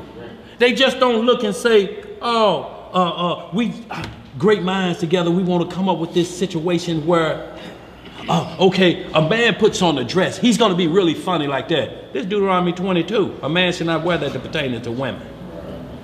So they keep going against the law, and we got us laughing. Tyler Perry. No, it's Tyler Ferry. Flip Wilson. Flip Wilson. It's been going on a long time, y'all. We're going to break the law, and we're going to start with Israel. Go ahead. Where we at? You finished that? Verse 13. But we are bound to give thanks always to Yahweh for you, brethren, beloved of the Lord, because Yahweh had from the beginning chosen you to salvation through sanctification of the Spirit and belief, whereunto he called you by our gospel, to the obtaining of the glory of our Lord Jesus Christ. Right. Therefore, brethren, stand fast. Do what? Stand fast. And hold thy traditions, which ye have been taught, whether by word or our epistle. Yeah. Now our Lord Jesus Christ himself and Yahweh, even our Father, which hath loved us and hath given us everlasting consolation and good hope through grace, comfort your hearts and establish you in every good word and work. So right there we can hold that, but I want to get right to Numbers 22, y'all. We got about 3 more scriptures and we out of here. And what I want to establish is that Jasher we read, you're going to have the naysayer saying, man, can't nobody transforming nobody. But we're going to see the very book that they love so much, the Old Testament, we're going to see a donkey talking.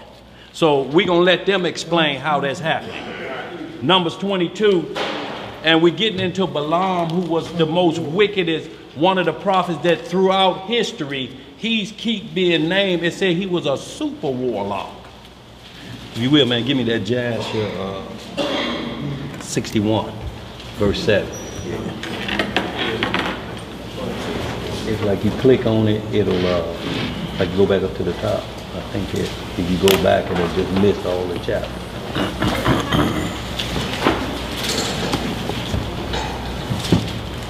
Yeah, we'll let it roll. But we're gonna go to this Numbers 22 while he's pulling that up, y'all. And this is just so, and y'all, what we're talking about is the defense of this gospel against first Israel, because that's who's coming at you to shake your foundation about the Messiah. Right. Without him, that 1 Corinthians 12, all of these gifts we talking about to battle this supernatural ain't gonna happen. You can fool yourself all you want, but it ain't gonna happen unless you believe every word that's written.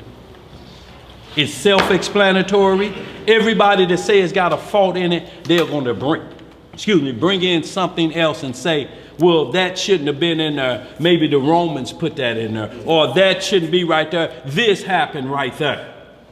Once that happened, you can't trust none of it. It's a lie at that point, because that's what they're saying. If it's been tampered with, what does that make it? You can't have lie and truth together and call it holy. It ain't gonna work. Yo, it's like watching Boys in the Hood 15 times. Ricky ain't gonna make it. It ain't happening. You hope the ending is different. Hey, it ain't gonna happen. You can look at the scores. He made it to college, but he dead. Watch it again, and he's still gonna be dead. The same way with this. You can try to believe that anything is wrong with this, but you spinning your wheels. You ain't gonna come to the same conclusion, because you're not a believer. That means in things seen and unseen, because they're going to be manifested to you in these last days coming up. Y'all, we finna go into some supernatural times. These pharmaceuticals, you saying that these are demonics? Alcohol driving you at a certain level is going to be demonic. Everything, these phones, everything is going to be, games are demonic. You put on these glasses now, it's like you actually walking through an event, scaring people to death. They pull them off and they laugh. Woo. Well, that's going to manifest itself into this realm very shortly. They working on that CERN machine, and they think they got it to the point where we can open up the portal we need. And it's sitting right on where the hill of Apollyon, it's sitting at the exact same spot. Where it says the bottomless pit is where demons going to be let out at. They already saying we see dark matter. We see stuff in here, but we're going to keep on going.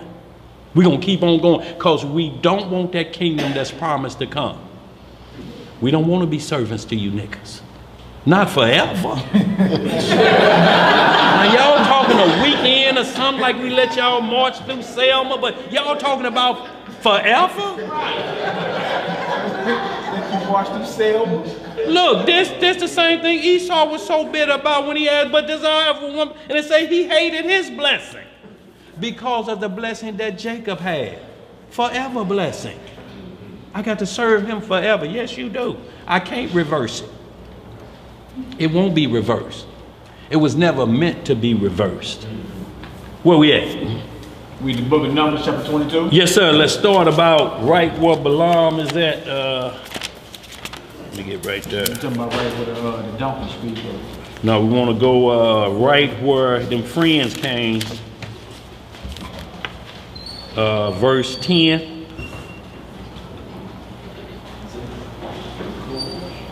Yeah. And y'all read 1 through where we get into verse 10. But what happened was Balaam was a super warlock, so to speak. And messengers, this other king was scared to death, king of Moab, of the Israelites. So they was telling this prophet to prophesy a curse on Israel so I don't lose my kingdom. And he did some very wicked things. Where you at, Mal, on that? Verse 7. Verse 7 then, okay. The book of Numbers, chapter 22. I think I got a question, Alex. Who got a question? You think you off everything you want? Hold on. No, oh, okay. Numbers chapter 22, verse 7. What it say? And the elders of Moab and the elders of Midian departed with the rewards of divination in their hand. With the rewards of what? Divination in their hand. With rewards of magic in their hands. Divination. We're going to do something supernatural here. Go ahead. And they came unto Balaam and spake unto him the words of Balaam. Right. And he said unto them, Lodge ye here this night, and I will bring you word again, as Yahweh shall speak unto me. And the princes of Moab abode with Balaam. And the Most High came unto Balaam and said, What men are these with thee? And Balaam said unto the Most High, Balak the son of Zippor, king of Moab, hath sent unto me, saying, Behold, there is a people come out of Egypt, which covereth the face of the earth. Come now, curse me them, Peradventure I shall be able to overcome them and drive them out. So he said, put a curse on them. This is what he's telling God they asking him. Go ahead, bro. Verse 12. And the Most High said unto Balaam, thou shalt not go with them. Thou shalt not curse the people, for they are blessed. For they are what? Blessed. Okay. And Balaam rose up in the morning and said unto the princes of Balak, get you into your land, for the Most High refuseth to give me leave to go with you. So right here, his understanding is clear. He understands what's going on. He told them, y'all get out of here. The Lord say, I can't go with y'all. But is his heart really there? Go ahead, bro. And the princes of Moab rose up, and they went unto Balak and said, Balaam refuseth to come with us.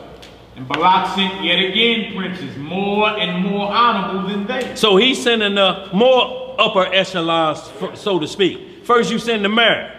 Now here come the governor. Now here come the state representative. Higher and higher, trying to get you to come. Go ahead, bro. And they came to Balaam and said to him, thus saith Balak, the son of Zippor, let nothing, I pray thee, hinder thee from coming unto me. For I will promote thee unto very great honor. What he gonna do? Promote thee unto very great honor. And I will do whatsoever thou sayest unto me. Come therefore, I pray thee, curse me this people. See, so Balaam is now thinking, damn, they really want to champion me and put me up for this. They tell him, we'll give you whatever you ask for. Just don't let them take over. Just curse them.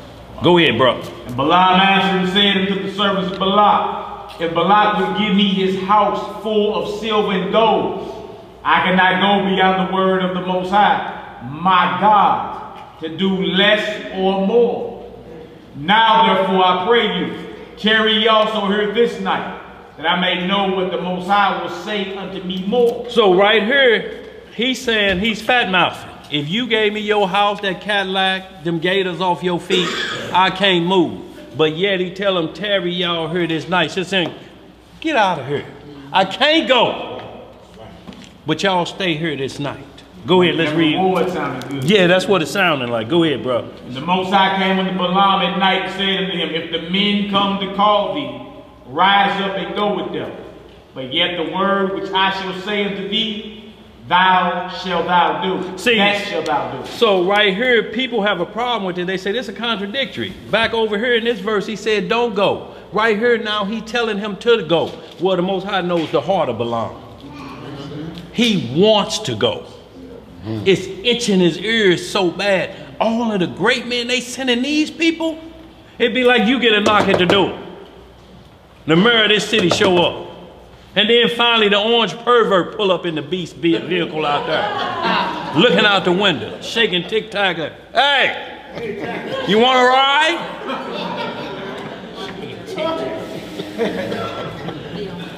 And you thinking, man, you must be some man. The president that came himself. Go ahead, read some more, man. Verse 21. What it say? And Balaam rose up in the morning and saddled his ass, and went with the princes of Moab. The Most High's anger was kindled because he went. See, that would seem like a contradictory from the verse before, wouldn't it? Why is the Most High mad? Because he went. See, these are the things that naysayers point to right there. That's what I'm talking. Y'all God so confused, he don't know what. Y'all God bipolar. You got to be ready for the haters of our God that's scouring through this book to see where they can find fault. Go ahead, bro. Verse 22. What it say? And God's anger was kindled because he went, and the angel of the Most High stood in the way for an adversary against him. Now he was riding upon his ass, and his two servants were with him. And the ass saw the angel of Yah standing in the way, and his sword drawn in his hand. And the ass turned aside out of the way and went to the field.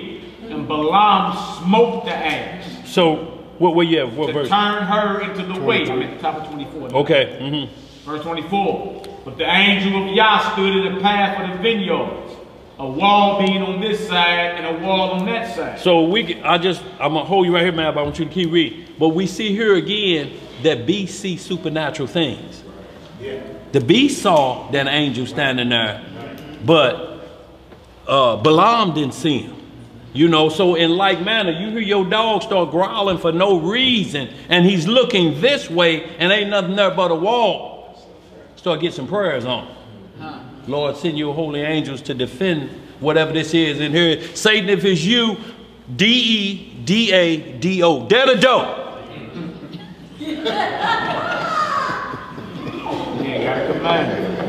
Dare the dough.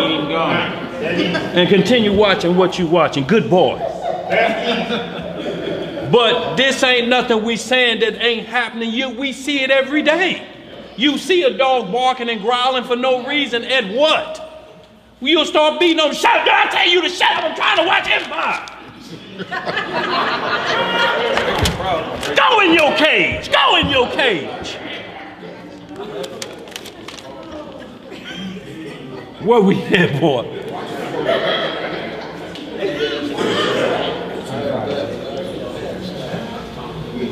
All right, verse 25. And when the ass saw the angel of Yah, she thrust herself onto the wall and crushed Balaam's foot against the wall, and he smote her again.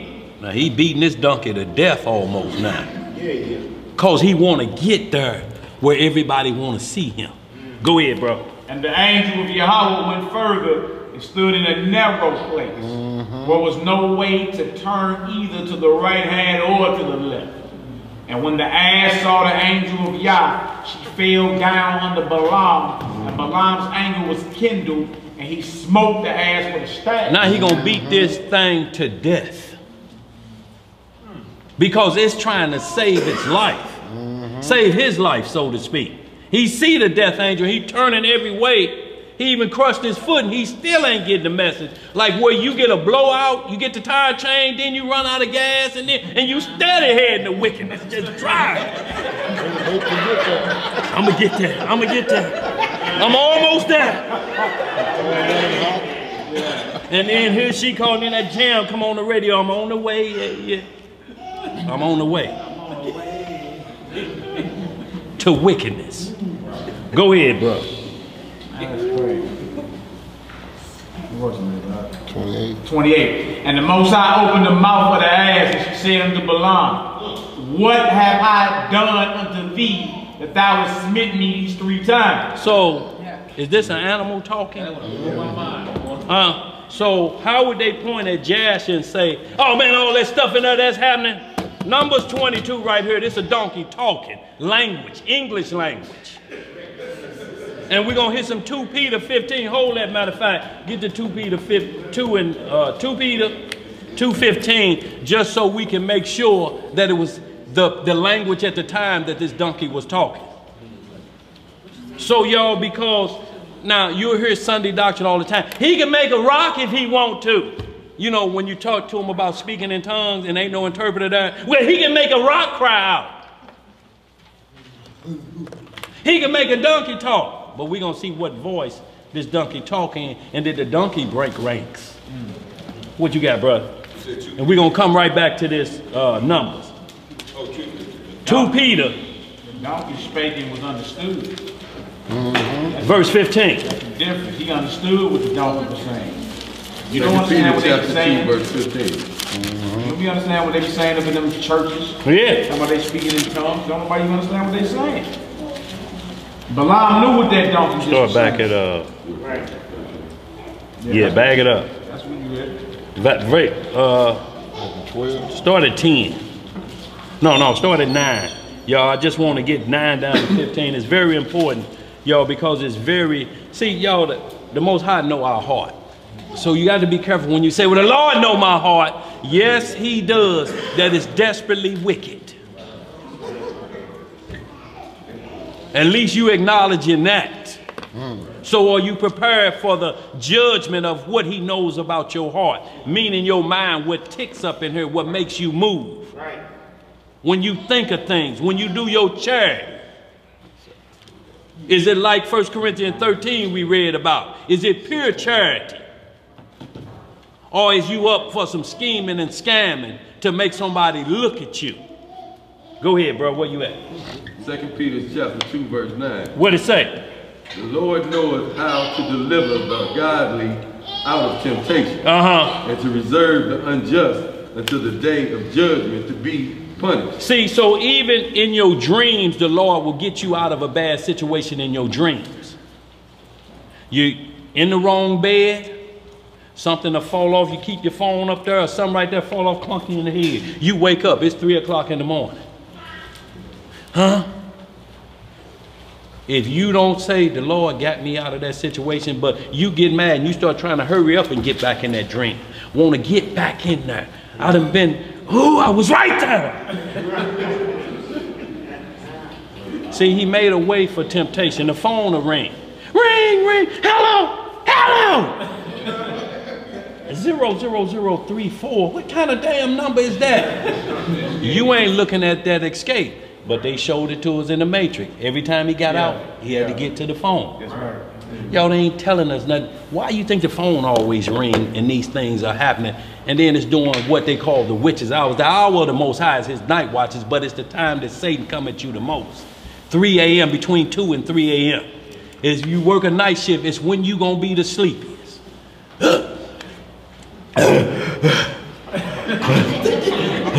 This means try to learn how to sleep in the day, because soon as you crash out, that's when the boss gonna come in.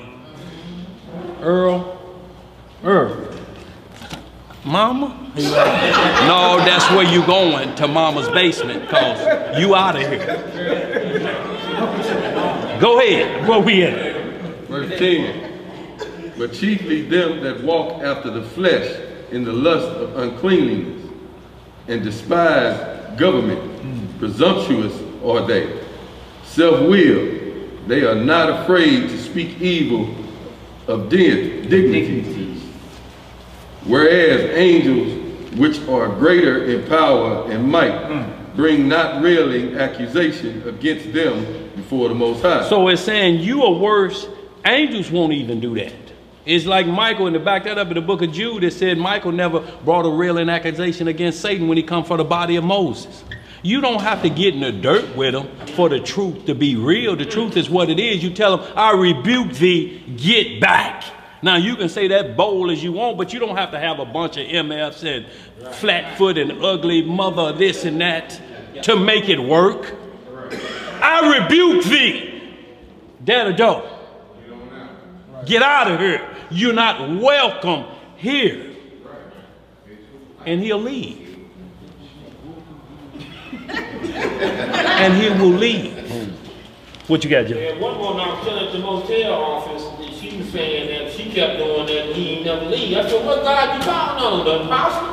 And she said, yeah, she didn't believe Jesus was a black man. I said, well, he on the same team. Well, right, so. Right, so. What is that? You must be calling an imposter. Right. See, but that's how quick he understood there's something wrong in that program. If he didn't leave like he's supposed to, let me check. What are you, obedient or disobedient? Which one you talking about? Go ahead, let's read some more. Verse 12. What it say? But these, as natural brute beasts, made to be taken and destroyed, speak evil of the things that they understand not, and shall utterly perish in their own corruption. And shall receive the reward of unrighteousness, as they that count it pleasure to riot in the day of time.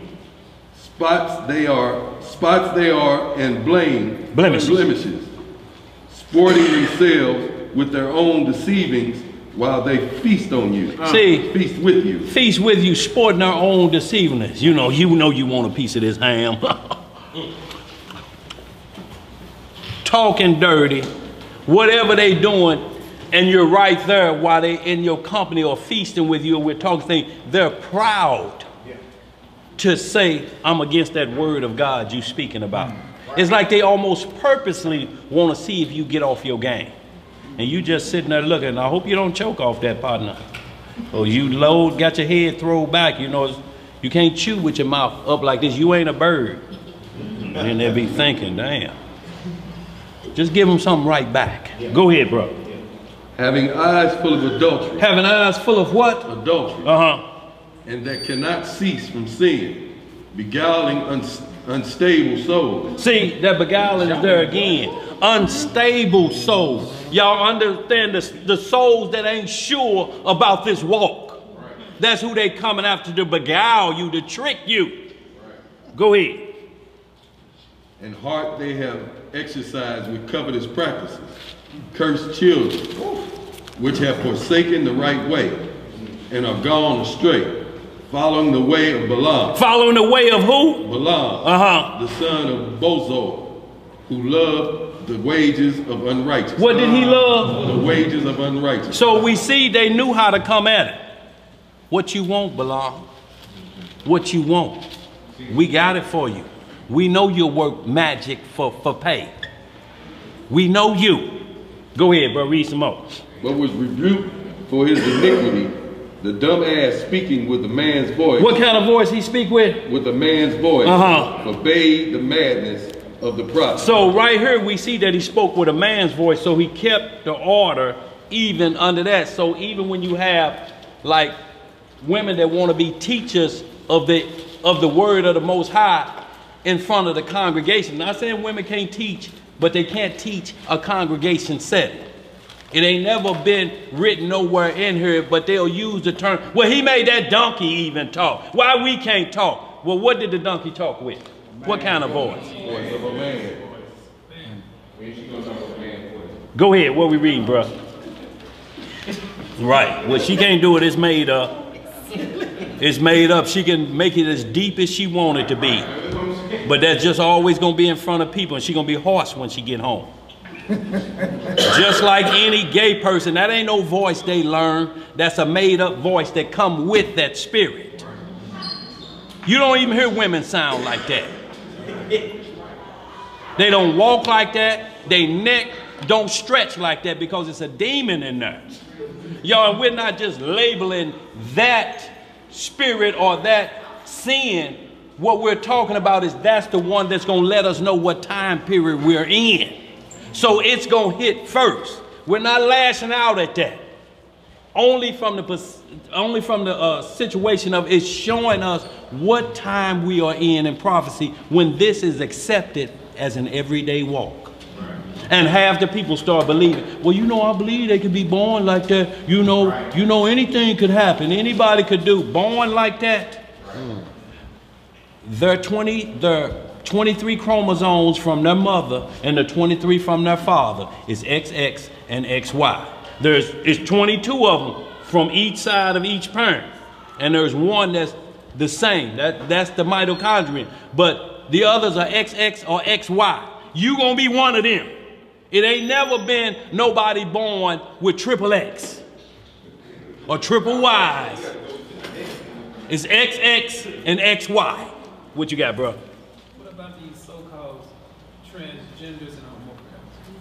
It's all lovings or pleasures of that. I feel like a boy trapped in a woman's body. Yeah, but the ones that are born with hermaphrodite. Both sex, well, what they do is they always take one is just an offshoot of a twin. That's all it is. Eve was cursed with 20, multiple conceptions. So that's a part of the curse of a woman. Multiple conceptions, so that's multiple pregnancies. So that was part of the curse as well. So most of them are offshoots, or it was supposed to be a twin or something. Or some get an extra finger cut off or something like that. Some is just you have this part of the body down hanging out of the side. It was supposed to be 20. So what they do is they take the stronger gender, they look for XX, XY, and they cut off. If it's a boy, if it's XY dominated, they cut that XX part off. But they still have the choice to follow Most High's laws or not. If they didn't get it cut off, that XX or that XY gonna dominate them. It's these people now getting all of their genitals cut out and walking in high heels. It lasts but a season. You can't be a 250-pound, 6-foot man walking in some stilettos. They're going to be ground to powder in a block. You can't practice that every day as a man. It ain't going to work. It's going to be like moccasins the next time they turn that corner. You got an article out too too. He's saying that. He said he wanted to be a man again. Like all the changes he did to his body affected him. Yeah. And I don't even want to be in his body no more. Because you put foreign parts in her. The women put prosthetic testicles in their under skin. That's artificial. And they got a movie out where they're sitting around discussing, a whole group of them are transgenders, about this size. Hey, man.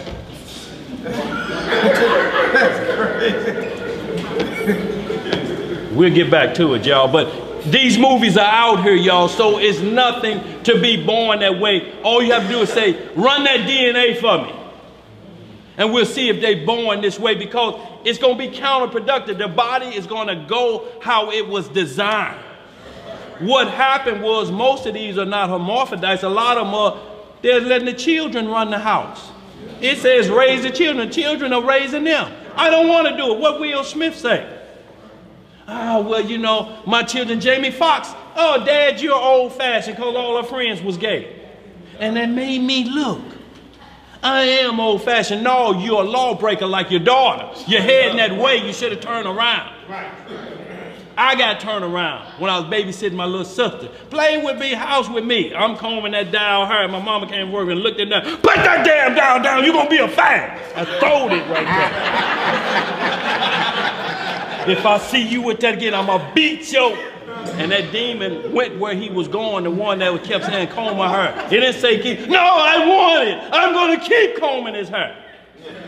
No, that demon got out of there too. When the old lady said, I'm going to, and she was looking for that Hot Wheel track, she worked out on me. Let me see you with that again. I'm going to beat you. And she ended the matter. Ended the matter. Same thing with little Richard. You would see his father was trying to correct him. And he was dressing up. You see his story. They was playing the Supremes. He was Diana Ross. His daddy come home mad. You letting that boy play. They just kids. They just playing. He just get mad and go in the other room. Now his first jam is Tutti Frutti. A hit. Let's get back to it, y'all. We ain't got but a couple more minutes here. We finished that on that dumb ass. Bro, I got a question. Right Before we go ahead and pull up Jasher 61 and 7 of y'all. Pull up, give me Jasher 61 and 7. Go ahead. Verse 6 of this same chapter. Did we read verse 6? Turn in it. Yeah, go ahead. Read that verse 6. Bro, want to hit that verse 6 of that. And turning the cities of Sodom and Gomorrah into ashes, condemn them with an overthrow, making them an example unto those that after should live ungodly. So it's saying Sodom and Gomorrah is an example of what was going on in there, and it's an example to everybody else that want to live like that. So, and they try to say, well, it's about hospitality. Yeah, you get into some wisdom of Solomon, you know, right, 19th chapter, whatever it is, that say that hospitality, well, hospitality is a key ingredient to this walk. It's first. You must first be hospitable. Did I say that right? Hospitable. Mm-hmm. So that's what you must do to greet someone. You got to look. You need some water. You know, pull your shoes off. You know, let's get covered. You have anything to eat since you've been on this journey. That's what's offered first. It's on, and y'all, we see it every day. I don't care what state you go through. Welcome to Mississippi. As soon as that sign, there's a welcome center right there. This is what we got. We welcome you here. We welcome you this. We welcome that. Right. Your home in like manner. So it ain't like we don't understand what it is. We see it every day, but we don't see it. You see a rest stop. You rest your car and don't rest you. The car doing what it's supposed to do. It's pulling a balloon, but you steady stomping on it and you ain't been asleep. How you gonna do 100 miles an hour and take that curve? And then blame it on the car.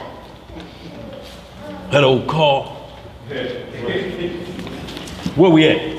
You said Jasher 61? 61 and 7. Y'all, look at this, y'all. This is right. We're getting right back in here because we're gonna even see that Balaam was causing us so much problem, and we're gonna see what his status was. Y'all, we're gonna hit this Acts 8, we're gonna get out of here. Hit that Jasher 61:7. Who got it? The book of Jasher, chapter 61, verse 7. What it say? Y'all's up on the board. And after some time, Angeas hearkened to the words of Zepho, and consented to him to fight with the sons of Jacob in Egypt. So once again, after us again. The scrap is about us. Go ahead. And Angeas got all his people in order, a people numerous as the sand which is upon the seashore. And he formed his resolution to go to Egypt to buy. And among the servants of Angeas was a youth 15 years old. Balaam. Who? Balaam. The son of Beor was his name. And the youth was very wise and understood the art of witchcraft. What did he understand? The art of witchcraft. Yo, this ain't like he played with a few tarot cards here and there. He understood the art of witchcraft. 15 too. Go ahead, bro. And how old was he? 15. 15. Go ahead. And Angeas said unto Balaam, conjure for us, I pray thee. What did he say? Do what? Conjure for us. What is conjure, y'all? They got movies out here now called The Conjuring. What does that do? What does that bring up? Who does this sound like? Saul, conjure me up Samuel. So for anybody to say we can't use this, then what is Samuel doing? I mean Saul, when he went to the witch of Endor. He said the same thing, then bring me up Samuel. Go ahead, bro. I pray thee with the witchcraft. With the what? Witchcraft. That we may know who will prevail in this battle to which we are now proceeding. And Balaam ordered that they should bring him wax. And he made thereof the likeness of chariots and horsemen, representing the army of Angeas and the army of Egypt. And he put them in the cunningly prepared waters that he had for that purpose. And he took in his hand the boughs of myrtle trees. And he exercised his cunning, and he joined them over the water. And there appeared unto him in the water the resembling images of the host of Angeas, falling before the resembling images of the Egyptians and the sons of Jacob. So what he basically made was voodoo dolls. Right. Out of wax that looked like that, and he put them in this water. But notice he did the myrtle trees too. Where's we reading about myrtle trees and miracles? Jacob cloning the cattle for Laban. He stripped myrtle trees and it allowed the thing. So we seeing here a tie to myrtle tree. Either you're going to use it for righteousness or you're going to use it for wickedness. And Jacob was able to clone them cattle, make himself rich, also made Laban rich and paid his dowry for all of them years, because he was fat with cattle after that. And he got his out of it, and that was spiritual cloning that you're reading about what Jacob did. Yeah. But they on a whole nother level with them. They are imitators.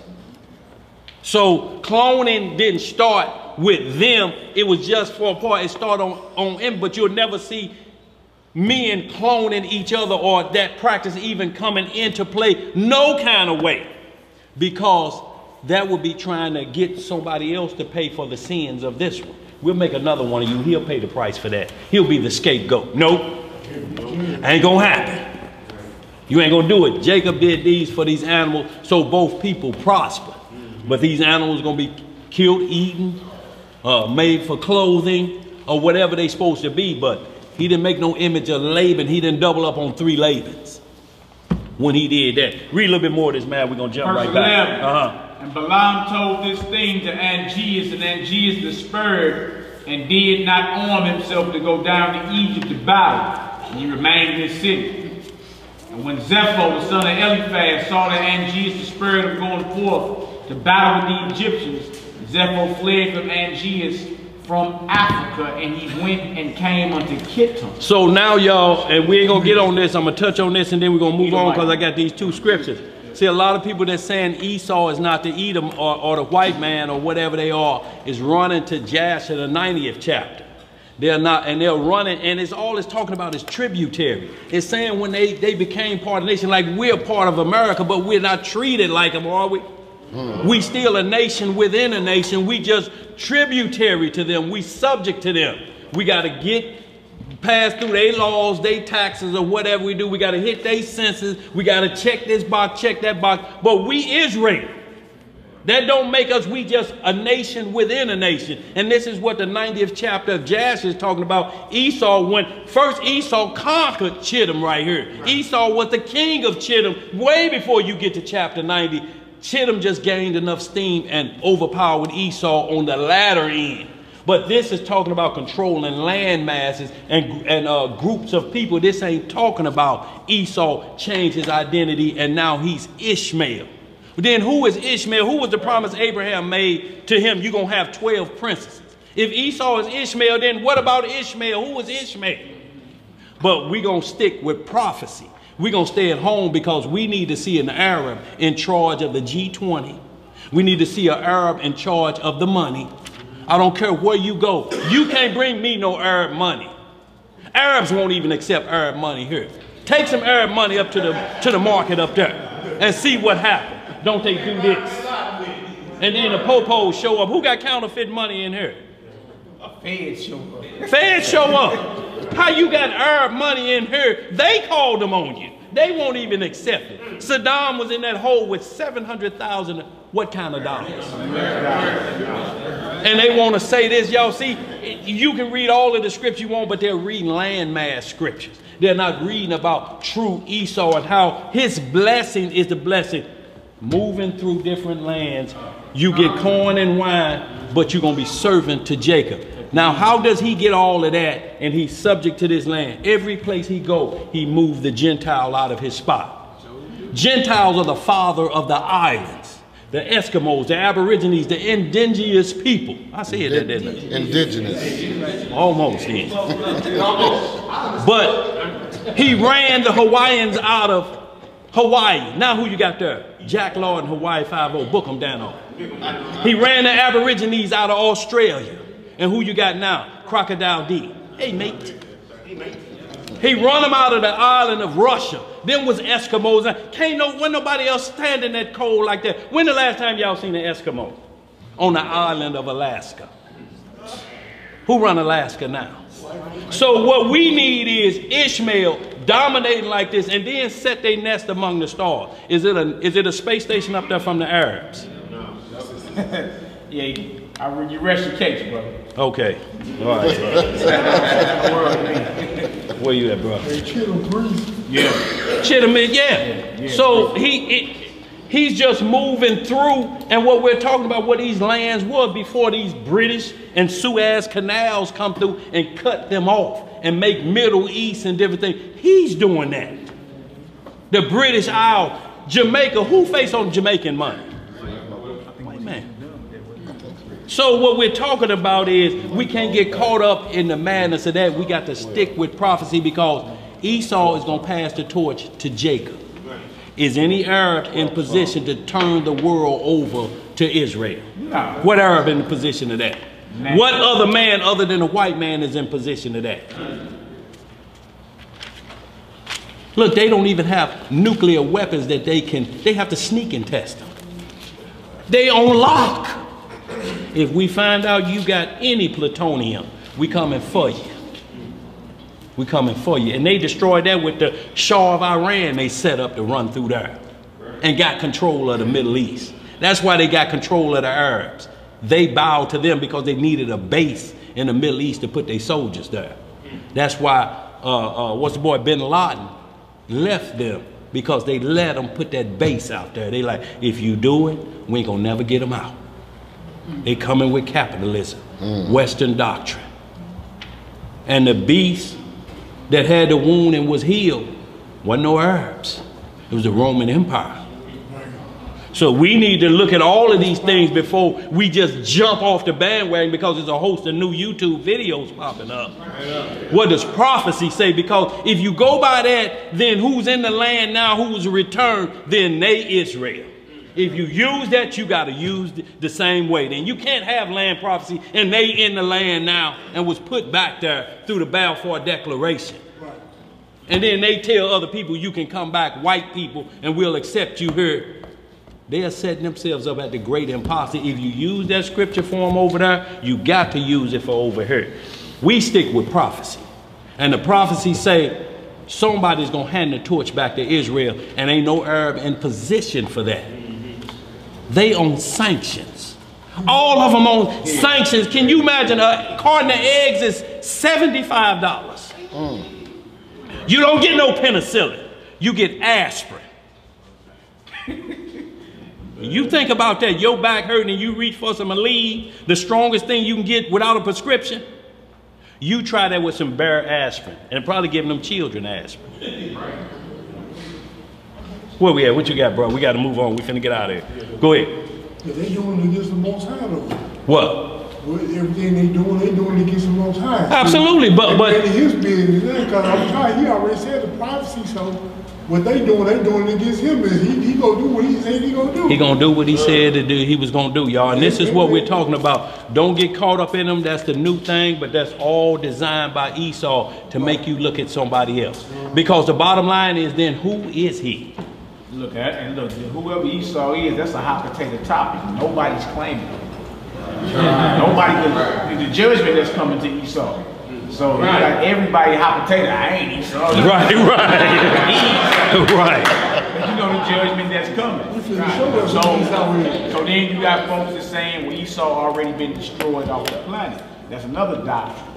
But in Jeremiah, it's either 48 or 49, where the Most High said, like I overthrew Sodom and Gomorrah, that's how Esau going down. That's right. But then you got to check history.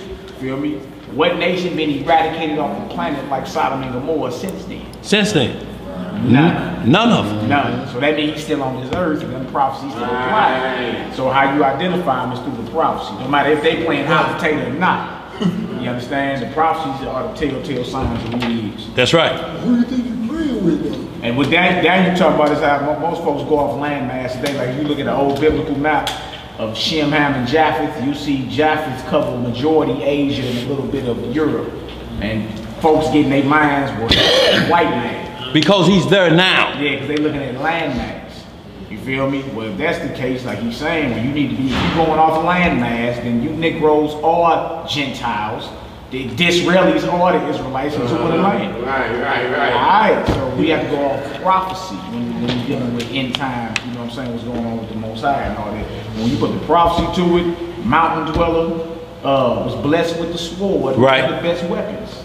Who got the best weapons? Right, and they think, they try to make it the Arab code. He's short with a sword. You think that's what we're talking about? That sword ain't gonna cut off nothing but an individual. We're talking about a thermonuclear warhead.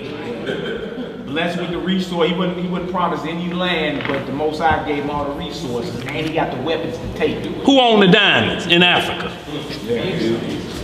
Yeah. Who owned all the world resources? Who tracks plutonium that makes a nuclear bomb that you cannot get it? If we find out, they got satellites up, plutonium over here. Oh, we coming for you. And Kim Jong mentally ill, his son. They saying he 2 years from making a bomb that can only reach Alaska. But there's nuclear warheads in South Korea that America has. He won't even get it off the ground. They just let them test to see what he got. But all of that is just to cover up the orange perverts' transgressions. Whenever there's chaos in the White House, there's chaos over here of war getting ready to start. That's another thing for us to get ready for. Because if that nuclear go off, it's going to be what you call the end of the world. Nobody can sustain a nuclear blast. Times Beach couldn't handle dioxin. It was wiped off the map out there in Jefferson County for 20 or 30 years. It ain't been a house built on Pruitt-Igoe land yet. And we know the film, we saw them dumping chemicals on the people and the land. Drove them Negroes crazy. Drove them down to the projects we was in, turn it out. We usually could stay out past the street lights. Them chemical laced Hebrews came down there and they grafted them in, shot the White Castle up that we used to go to every day. Throwing eggs off, cut the lights out the elevator, just went crazy. Let's finish this up, y'all. Where we at? That was it on that. Y'all, we're gonna get this last one. Y'all got a couple more, but we're gonna close on out. I want to hit that Acts 8 just real quick, y'all, and John 20 and 14, y'all, we close out.